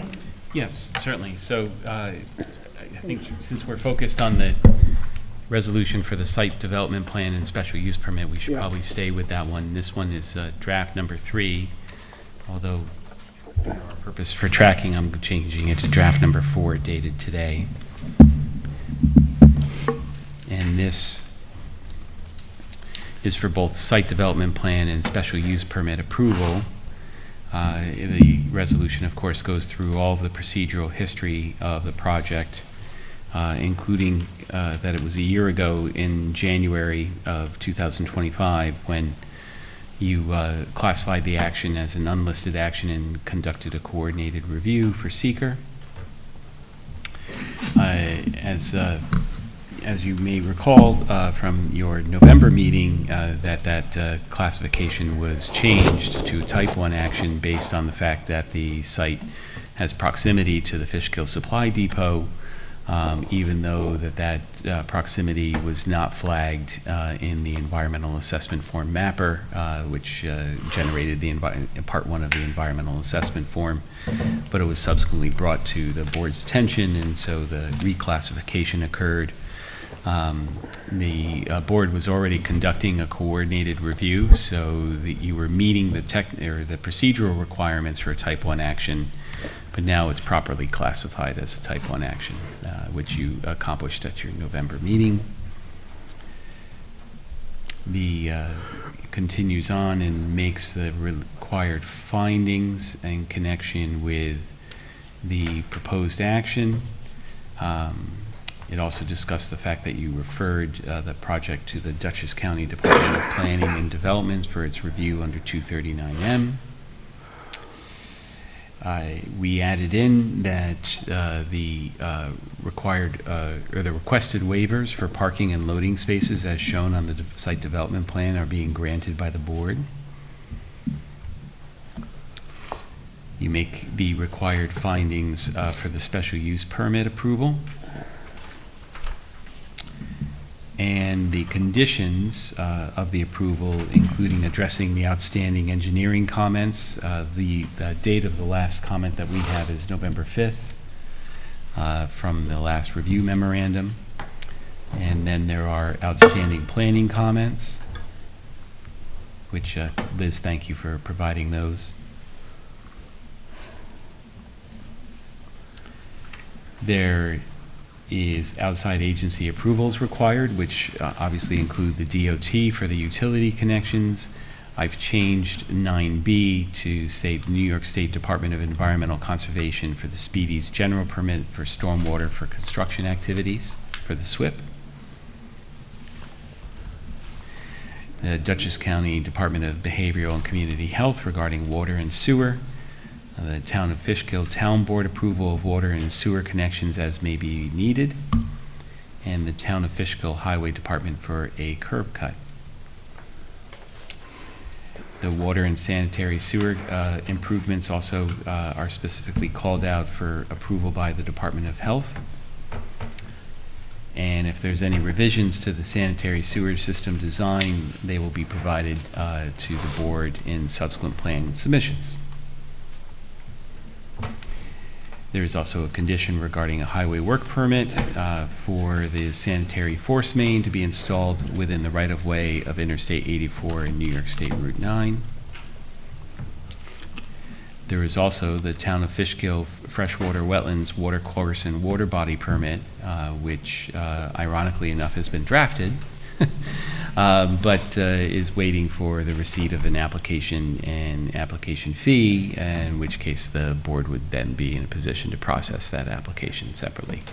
But since it's a condition of this approval, it remains a condition and certainly would have to be obtained before site work could commence in that area. A performance bond is required. Maintenance bond is required, with the amount has been determined by Dennis. The inspection fee likewise has been calculated and required. There are final plan revisions that are standard notes, and then requirement that all fees are paid and escrow deposits are made. There is the ongoing requirement for the Phase 3 archaeological data retrieval plan and avoidance plan. That's been approved by the State Office of Parks, Recreation, and Historic Preservation on November 13th. And then we get into the standard notes regarding landscaping, screening, lighting, architectural details, and design. We also have a, skipping down to number 25, we have limitation of use, which makes it clear that this is for 2 professional office buildings for medical care, along with the site amenities and improvements that are shown on the site development plan, and any changes or deviations from that plan would require amended approval from the board. Likewise, limitation on amenities, accessory structures, and outdoor fixtures, only that's what's shown on the plan can be constructed. The board had adopted a seeker negative declaration on November 13th. And so all of the mitigation measures identified in the seeker negative declaration are conditions of the approval. And this approval shall be binding on the applicant and any of its successors and interests. Okay, great. Thank you. Sure. Any questions from board members? No. Liz, any comments or questions? Dennis? No. Okay, then I will ask for a motion to approve and adopt the resolution of preliminary and conditional final approval for the proposed site development plan and special use permit for Fishkill Medical Park located on Snook Road as reviewed and revised tonight, and to authorize the chair to sign it. So moved. Second. Felix moves it and Fred seconds it. Any further discussion? No. All right. All in favor, please say aye. Aye. Aye. Aye. Any opposed? Any abstentions? All right, so we have 7 voting members here, or? That's correct. We do. Okay, so that passes 7-0. Thank you.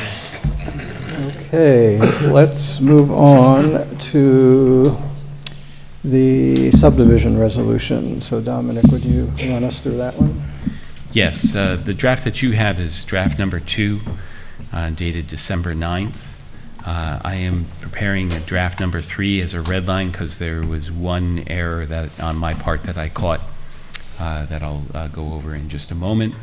This is a resolution that's granting both preliminary and conditional final subdivision approval.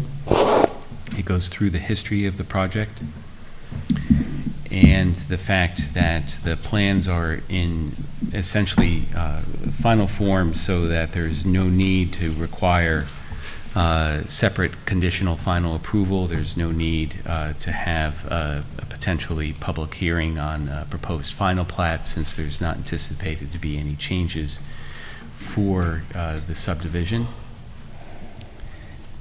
It makes the findings that the proposed plat meets all the requirements of New York State Town Law, Section 276, regarding subdivision of land, as well as the Town Code regarding subdivisions relating to Chapter 132. You also make the affirmative findings that a aquifer protection overlay approval is not required, that a certificate of appropriateness for disturbing historic or altering historic structures and site regulation is also not required. There is also no parkland fees or rec fees that would be conditioned of the approval because the commercial nature of the subdivision. And as I said, the proposed final plat is in substantial conformance with the preliminary plat, and so as a result, no need for a second public hearing on the project. The conditions would include addressing outstanding engineering comments from the most recent memo dated November 5th. There's obviously cross easements that are going to be required because the lots share vehicular access and parking as well as shared utilities. And so those have to be prepared and provided for review and will also need to be recorded in the county clerk's office. There's a stormwater maintenance agreement for the stormwater facilities that also has to be approved by the town. And just to be clear on that gets sent to the town attorney, you know, I mean, it gets sent through. Goes through me and I send it to the town. Correct. Everything comes to me. I'll Yeah. send you those directions. Yeah. So there's the owner's consent and approval block, the requirement that all fees are paid and escrow deposits made, and the fact that this is binding on the applicant and all successors in interest. The mistake that I had made is that we had added an additional condition in one of the drafts relating to the easements, but we had not changed the number of conditions that had to be satisfied before the plat would be signed. So instead of satisfactory completion of conditions numbered 1 through 5, it's actually 1 through 6. So I made that change, and that pretty much sums it up.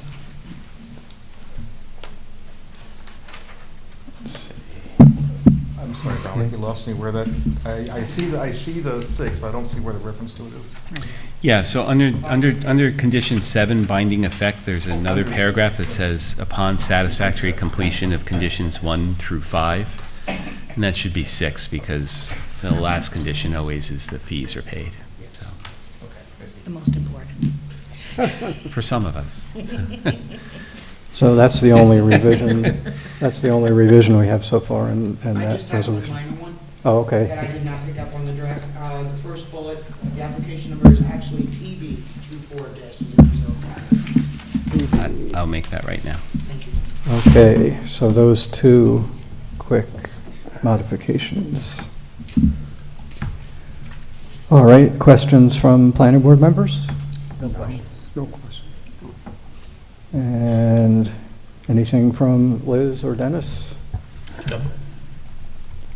And how about the applicant team? You're okay with that resolution? We're happy.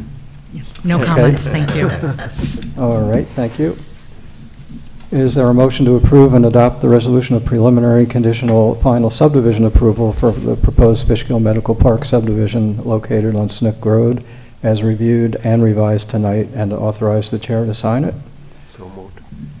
Robbie moves it. Second. Bob seconds it. Any further discussion? No. All in favor, please say aye. Aye. Any opposed? Any abstentions? That also carries 7-0. So, we're all set. Upon receipt of the freshwater wetlands watercourse water body permit submission, and then the subsequent scheduling of the public hearing, we'll address that separately. So thanks for coming, and it's been a pleasure working with you all. Thank you. It's been nice. Enjoy your holidays. We'll see you soon. Yes. Okay. Happy holidays. Thank you. Happy holidays, everybody. Liz, And take care. Liz, yes, I was going to mention that you can be excused, and you are excusing yourself. Happy holidays to you. Thanks a lot for all your help. See you next year. No, I don't think we will.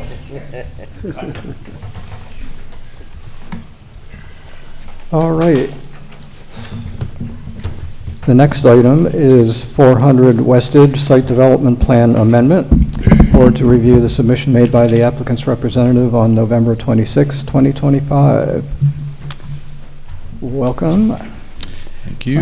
If you'd like to give us a quick update on the submission that you gave us on November 26th. Debbie, can you pull this up and I'll start? Okay, so good evening. Kyle Ahern with Labella Associates here on behalf of the applicant. A short list of updates to go over, and then just as far as the bigger picture for the project, I think this is a first for me, but I'm actually here to ask for additional time. So we don't think we're going to be making the December submission. We are shooting for a January submission for the February meeting. Before this week, I would have told you I was coming here to ask you guys to schedule a public hearing, but long story short, now that we have plans, what we consider in pretty good shape, we've worked through a lot of the comments. We have, building plans that are, they're in a preliminary state, but give a pretty good idea of what the project's shaping up to be. The applicant has performed some preliminary cost estimates, and so now we're going through the process of trying to match that to where the market is at. Construction is quite expensive these days, so he just wants to make sure that we are, hitting the mark, matching construction costs to the market before we move forward with a public hearing.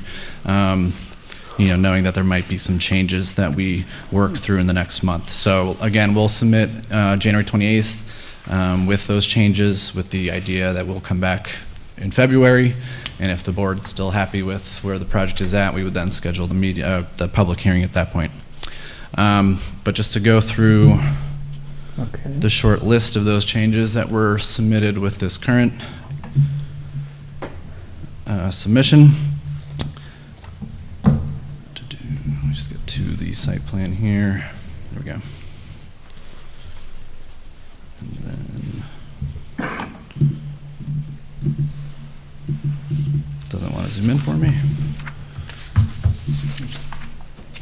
Oh boy.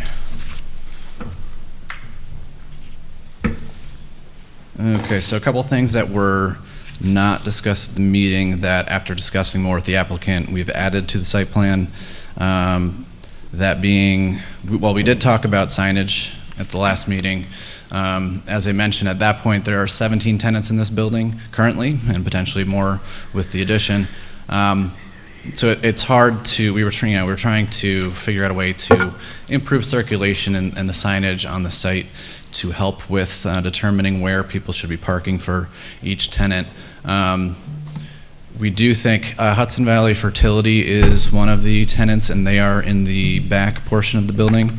So we did add a sign at the main entrance, the main turn-in, I should say, that specifically calls them out as a tenant in the rear, because there are only a handful of tenants that are not accessible from the main lobby. So that they felt was important to have signed right at the entrance there. We also added a separate refuse enclosure, which is blocked by this. There we go. Towards the bottom of the parking lot here.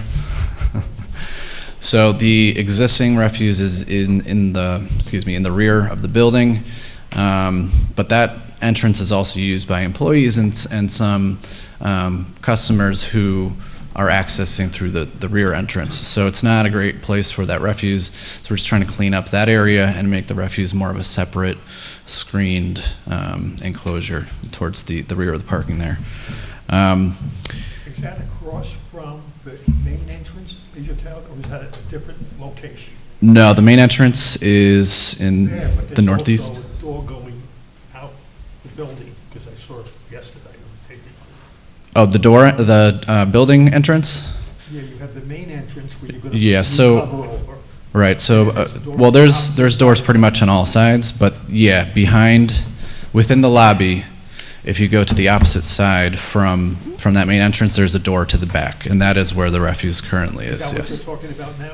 For the existing refuse, yes. We're moving it away from that location, yes. We also provided some additional detail on the storm chamber that was requested to better show what was proposed there. There's some additional landscaping that was added at the main drop-off area, where currently it's a lawn area. We'll be adding some shrubs there. The canopies that we discussed at the last meeting have been added to the. There was one shown on the west elevation. There's now on the southern and eastern elevation. There are canopies at those door locations. The construction phasing was elaborated on a bit to demonstrate how we would maintain access to the building throughout construction, specifically at the main entrance and the improvements that are proposed there. And the traffic study, we provided some additional description of how that was conducted and how the overlap of parking between 300 and 400 were handled, and to ensure that both would have available parking. So Are you those. assuming that you're so far away from the new hotel that you're not going to be doing any sharing with them? No, so and that's essentially the heart of what was added to the study. So we know there will be some sharing, and because we witnessed it, and it's there currently. The hotel is at the furthest point of 300, but we know there's probably going to be more lap with the office building actually, but that's existing and that will continue. And what we did with the study is we said everything there. Well, let me back up a little bit. When we did 300, we said everyone parked in that row between the two properties is demand for 300. But then when we did the 400 study, we said everyone in that row is demand for 400. So we're being conservative in both studies to account for the fact that there are some people that will be sharing those spaces. I have a question for you. Yep. Who does the plowing? Whoever does the plowing there, do they do it for the whole complex? Or does each individual building pay for its own? The maintenance association is responsible for the main road, and there's I'm sure there are some owners that share the plow guy because he's there, but they're not required to. Everyone's responsible for their own, for their property. Because I have a sort of a problem with that because there's so much cross between the hotel and 300, which when they came in, they talked to us about that. Yeah, I mean, with the 300, the parking is, it's hard to tell where the property line is exactly, but for the plows, the landscaped islands are a little more delineated. But yeah, I mean, it's just something they have to talk about when they hire the plow guy, you know, which actual parking spaces they're responsible for.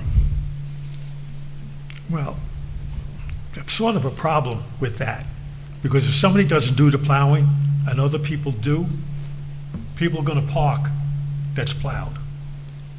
I'm sorry? Let's just assume, well, the hotel is gonna be used 7 days a week. Mm-hmm. The office buildings, not so. Because one is doctors, and I gather that place is closed. Your building's closed. I don't know if 300's open 7 days a week. It's the 400 is open 5 days a week. Well, that's what I said, but then if somebody doesn't do the plowing, people are gonna park. Well, I mean, so the parking study shows that there's available parking on each property. They don't have to share the parking, so if it's not plowed, they just won't park there, essentially. But yeah. I'm just curious on, you have a Friday, people coming in, people leaving, you know, I can see that. I don't know. Yeah, I mean, each property owner is responsible for plowing their property. It's you know, that's for anyone in town, right? It's not just a Westage consideration. So, you know, if they're not plowing it, then they're not doing their tenants any favors. Well, one of our big concerns, you know, has been the parking overall. Mm-hmm. And we're eliminating parking. You know, you're asking for less parking. Correct. The hotel asks for less parking. 300, we have 16, so. 300, we have what?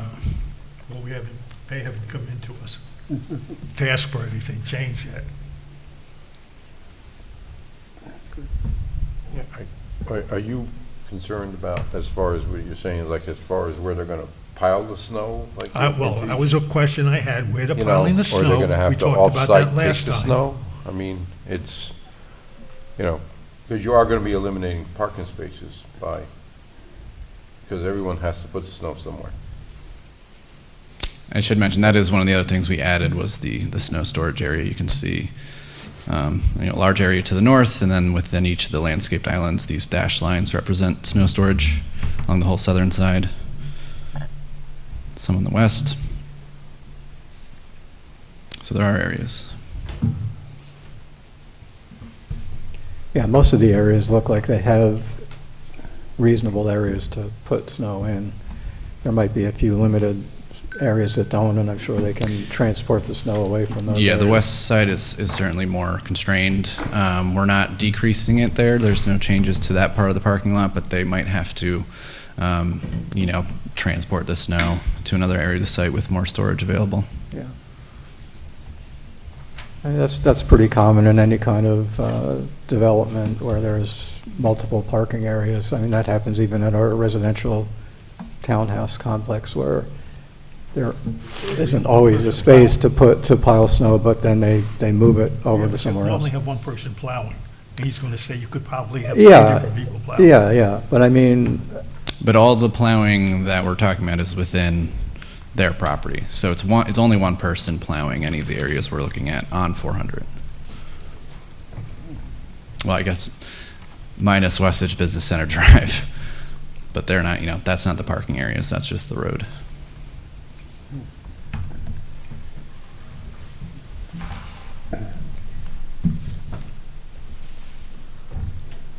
all right. Well, something to consider, but I think we talked about that enough for now.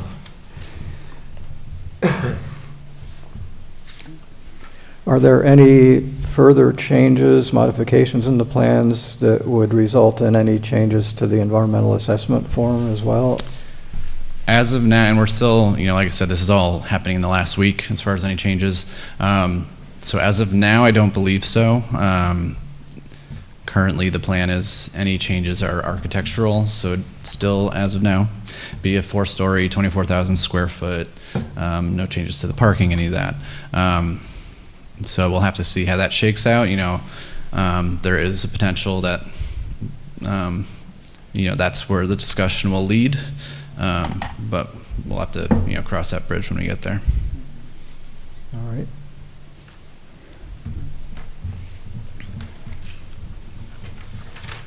Okay. Well, if that's all you have for now, why don't we ask Dennis to summarize the MJ memo from December 5th, and I'm sure most of that will still be relevant, but once you do submit another modification, then we'll get any further memos from MJ that are necessary.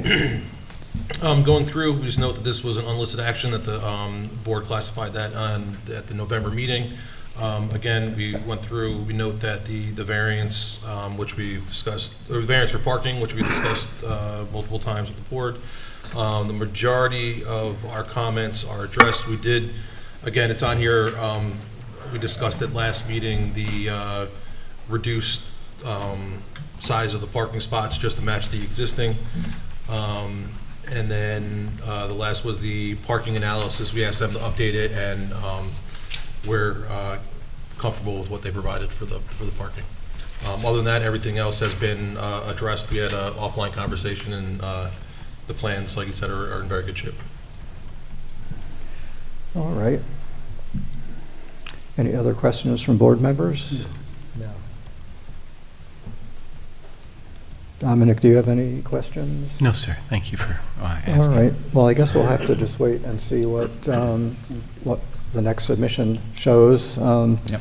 I was just going to reiterate about the parking waivers. We had discussed both of those, the number of spaces and the dimensions at the last meeting, and I think overall, for the most part, the board had no problems with the waivers other than the things that Fred has been bringing up.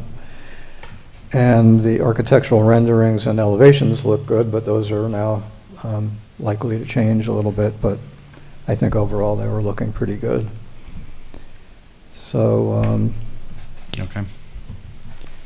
All right, well, I guess that shortens this discussion a little bit because we can't speculate on what further changes we're going to see. No. But we look forward to seeing what they will be. Me too. See you all in February. All right, well, good luck.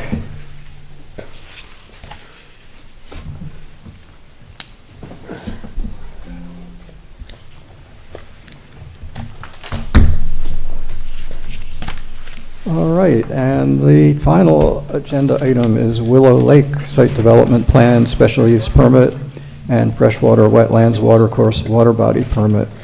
Board to review the submission made by the applicant's representative on November 26, 2025. Welcome back, everybody. So if you want to give us a quick update on the current submission. Yeah, good evening, Chairman, members of the board. In our most recent resubmission package, we provided an updated traffic study that included some additional sightline profiles for the driveways, a pretty robust Part 3 supplemental narrative under the seeker. All the information that's in that narrative was previously provided throughout different documents. We wanted to make sure you had a concise summary that's easy to follow the different Part 2 items that were addressed in the previous MJ comment letters. We also provided an updated civil set, very minor changes just to address some of the previous comments, minor landscaping, adding tree preservation notes, adding some riprap stone, and updating some details. Separately, we also submitted for the water course and water body. We know that requires a public hearing, so we were hoping to have the two scheduled concurrently. So a quick question on the freshwater wetlands, et cetera. So have you actually submitted an application and permit fee to the building department? That he gave us for the last month. Okay, It's so a that's... letter, there is no application. All right, well, I saw the package that was in the submission, but I'm just wondering whether it was formally submitted to the building department. It's supposed to be submitted to the zoning administrator, technically speaking. Technically speaking, that's never been done since I've been here.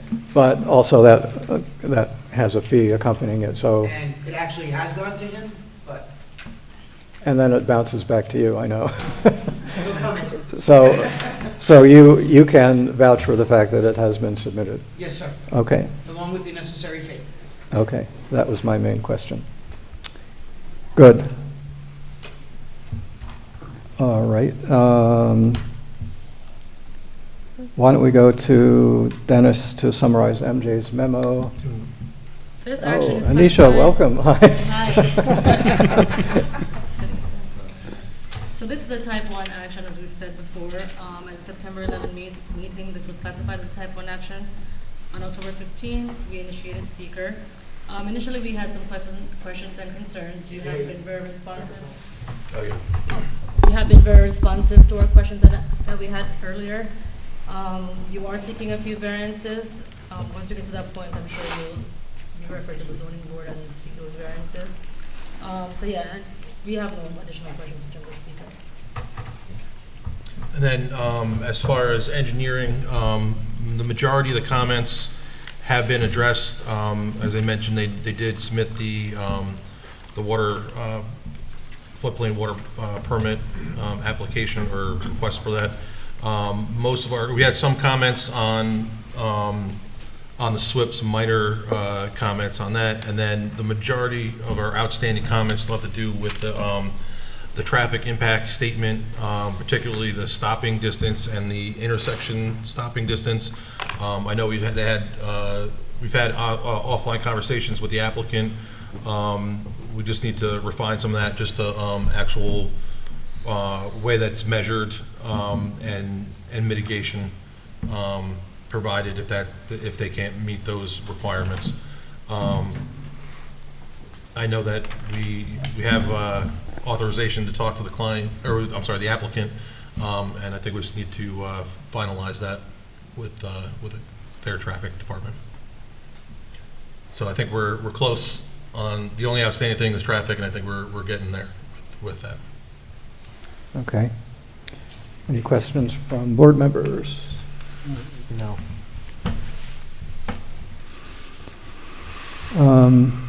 Just a couple of quick observations or questions. So your memo did raise the possibility of area variances. I think probably two. There are some waivers for the parking, but the area variances had to do with parking in the front yard. Correct. Yes. And possibly steep slope areas. So I'm just wondering, has the applicant team spoken to the zoning administrator about those possible variances and possibly asking for a determination on that? We spoke to the zoning administrator during the pre-application meeting, not specifically since that, so we can submit a formal request for a determination. I would do that, and just so we get something in writing from him. That would be good.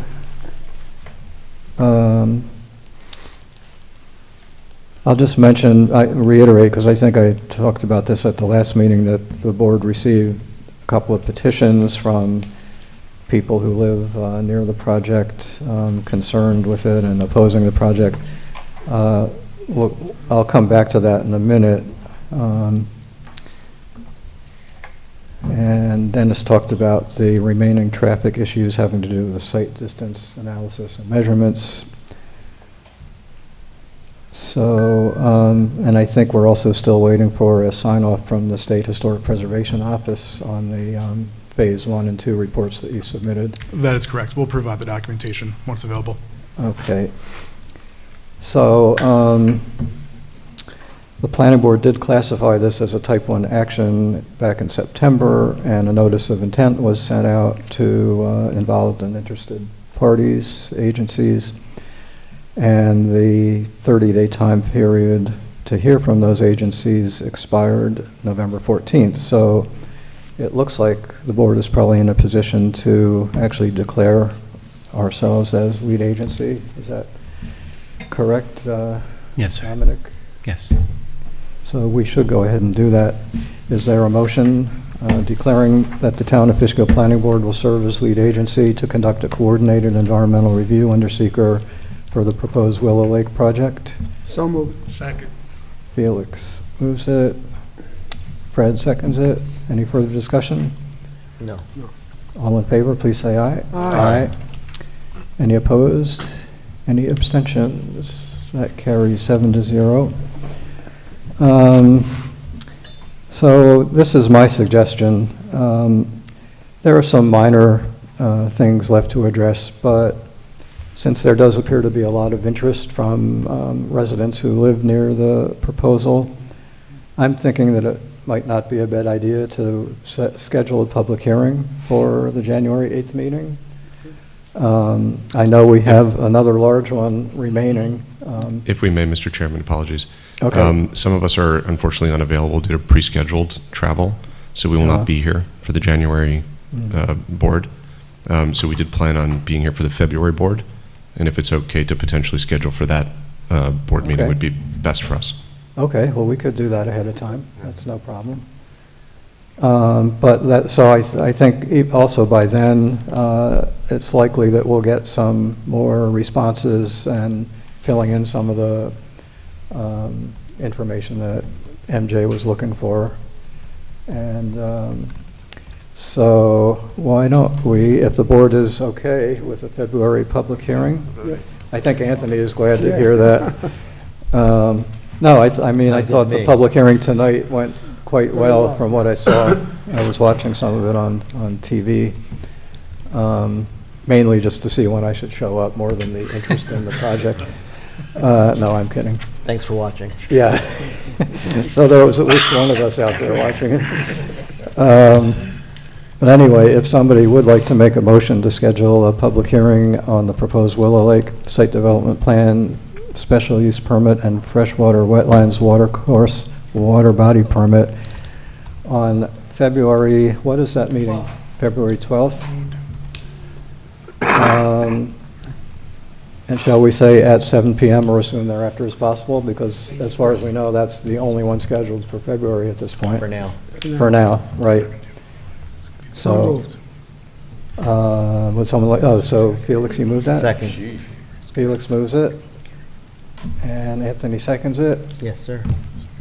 Any further discussion? No. All in favor, please say aye. Aye. Aye. Any opposed? Any abstentions? So we need a public hearing sign or signs. I know there should be at least one at the existing entrance to the Willow Lake site. Anyone think of any others? I mean, I think that would probably do That it. would be it, right? Yeah. So I mean, unless, they have the two driveway entrances to the site. it's kind of a, I mean, it's kind of a split driveway, Yeah. but Yeah. One should do the trick. I think one should do the trick. So we don't need a motion on that. We'll just agree that one at the main entrance is, okay. All right. Anything else that you guys would like to tell us? Yeah, just one item. I know we had discussed seeker quite a bit. We did submit a full Part 3 summary narrative. I think, most of the environmental potential considerations have been fairly addressed. If the board would so be willing to possibly prepare a resolution for the February meeting for potential negative declaration, we think that would be appropriate at this time. Let's see.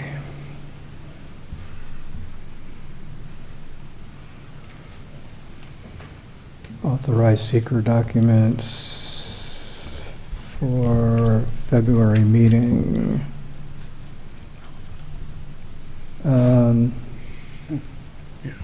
Well, let's put it this way. That should give you time to have addressed everything. And it probably doesn't look like there are going to be any further revisions to the EAF Part 1 itself unless there are some other changes that you guys decide to make. That's correct. So what does the board think about that? Since we're now looking at February, which is a little ways off, simply to authorize our consultants at MJ to prepare the seeker documents, EAF Parts 2 and 3, and It's not customarily how we've done things, and I think getting public comment would be an opportunity to identify any potential other environmental impacts that we may not be aware of, however unlikely that may be, but there remains that possibility. any other feelings No, about it? I think I agree with Anthony. I think usually we would like to hear from the public first before we make a seeker determination. I think it would be premature for us to, think that there's nothing out there. Okay, so that's my fear. With that said, though, I Yeah. think the applicant, I noticed, did provide some narratives, EAF Part 2 narratives, which I think are helpful in getting the board to begin thinking about that. So to the applicant team, I appreciate that. I think that's helpful. Well, the other thing sometimes that we've done is to simply authorize an EAF Part 2 to address, number one, what we've heard now from neighbors, and they'll have a chance to speak at the public hearing that we set for February. And that's not saying that we may decide to hold the public hearing in February open until March, which happens often, especially when there are large numbers of people who want to speak and they have concerns. So it makes sense to wait and see how that public hearing goes, February 12th. And then we can make a determination at that point and possibly authorize that Part 2 for the March meeting. And if it goes well enough, then we could authorize both the Part 2 as well as possibly a determination of significance. I'll put it at this point. Sure. So, if that sounds all right to everyone? Yeah. Okay. All right. Yeah, that's all. Thank you all. Okay, so the next meeting is scheduled for Thursday, January 8th, and the submission deadline for that meeting is Tuesday, December 23rd, 2025. Thank you all, and happy holidays. Thank you all. Happy holidays. Thanks. All right. So anything, so has everyone turned in your vouchers to Debbie? Okay, I will do the same with mine. Anything else that board members would like to bring up before we adjourn? Happy holidays, and Yeah. thank you. Yeah, See thank in you, the new everybody. year. I got mine. All right. Thank you, I Debbie. don't Thank you, believe Dominic, that. Dennis, Anisha. Yeah, thank you, Appreciate it. everybody. Thank you. Happy holidays, everybody. You too. All right. Well, here's a present. We won't technically adjourn. We'll just run right through to the next meeting. Yes, we'll just keep going. Take care. This meeting is adjourned by declaration of the chair. Thank you, Mr. Chairman. Thank you, Mr. Chair. Yes, that's your present. That's the only Hey, present you'll guys, get happy from New me. Year for everybody. Thank you. Have a good night. Merry holidays. Thank you.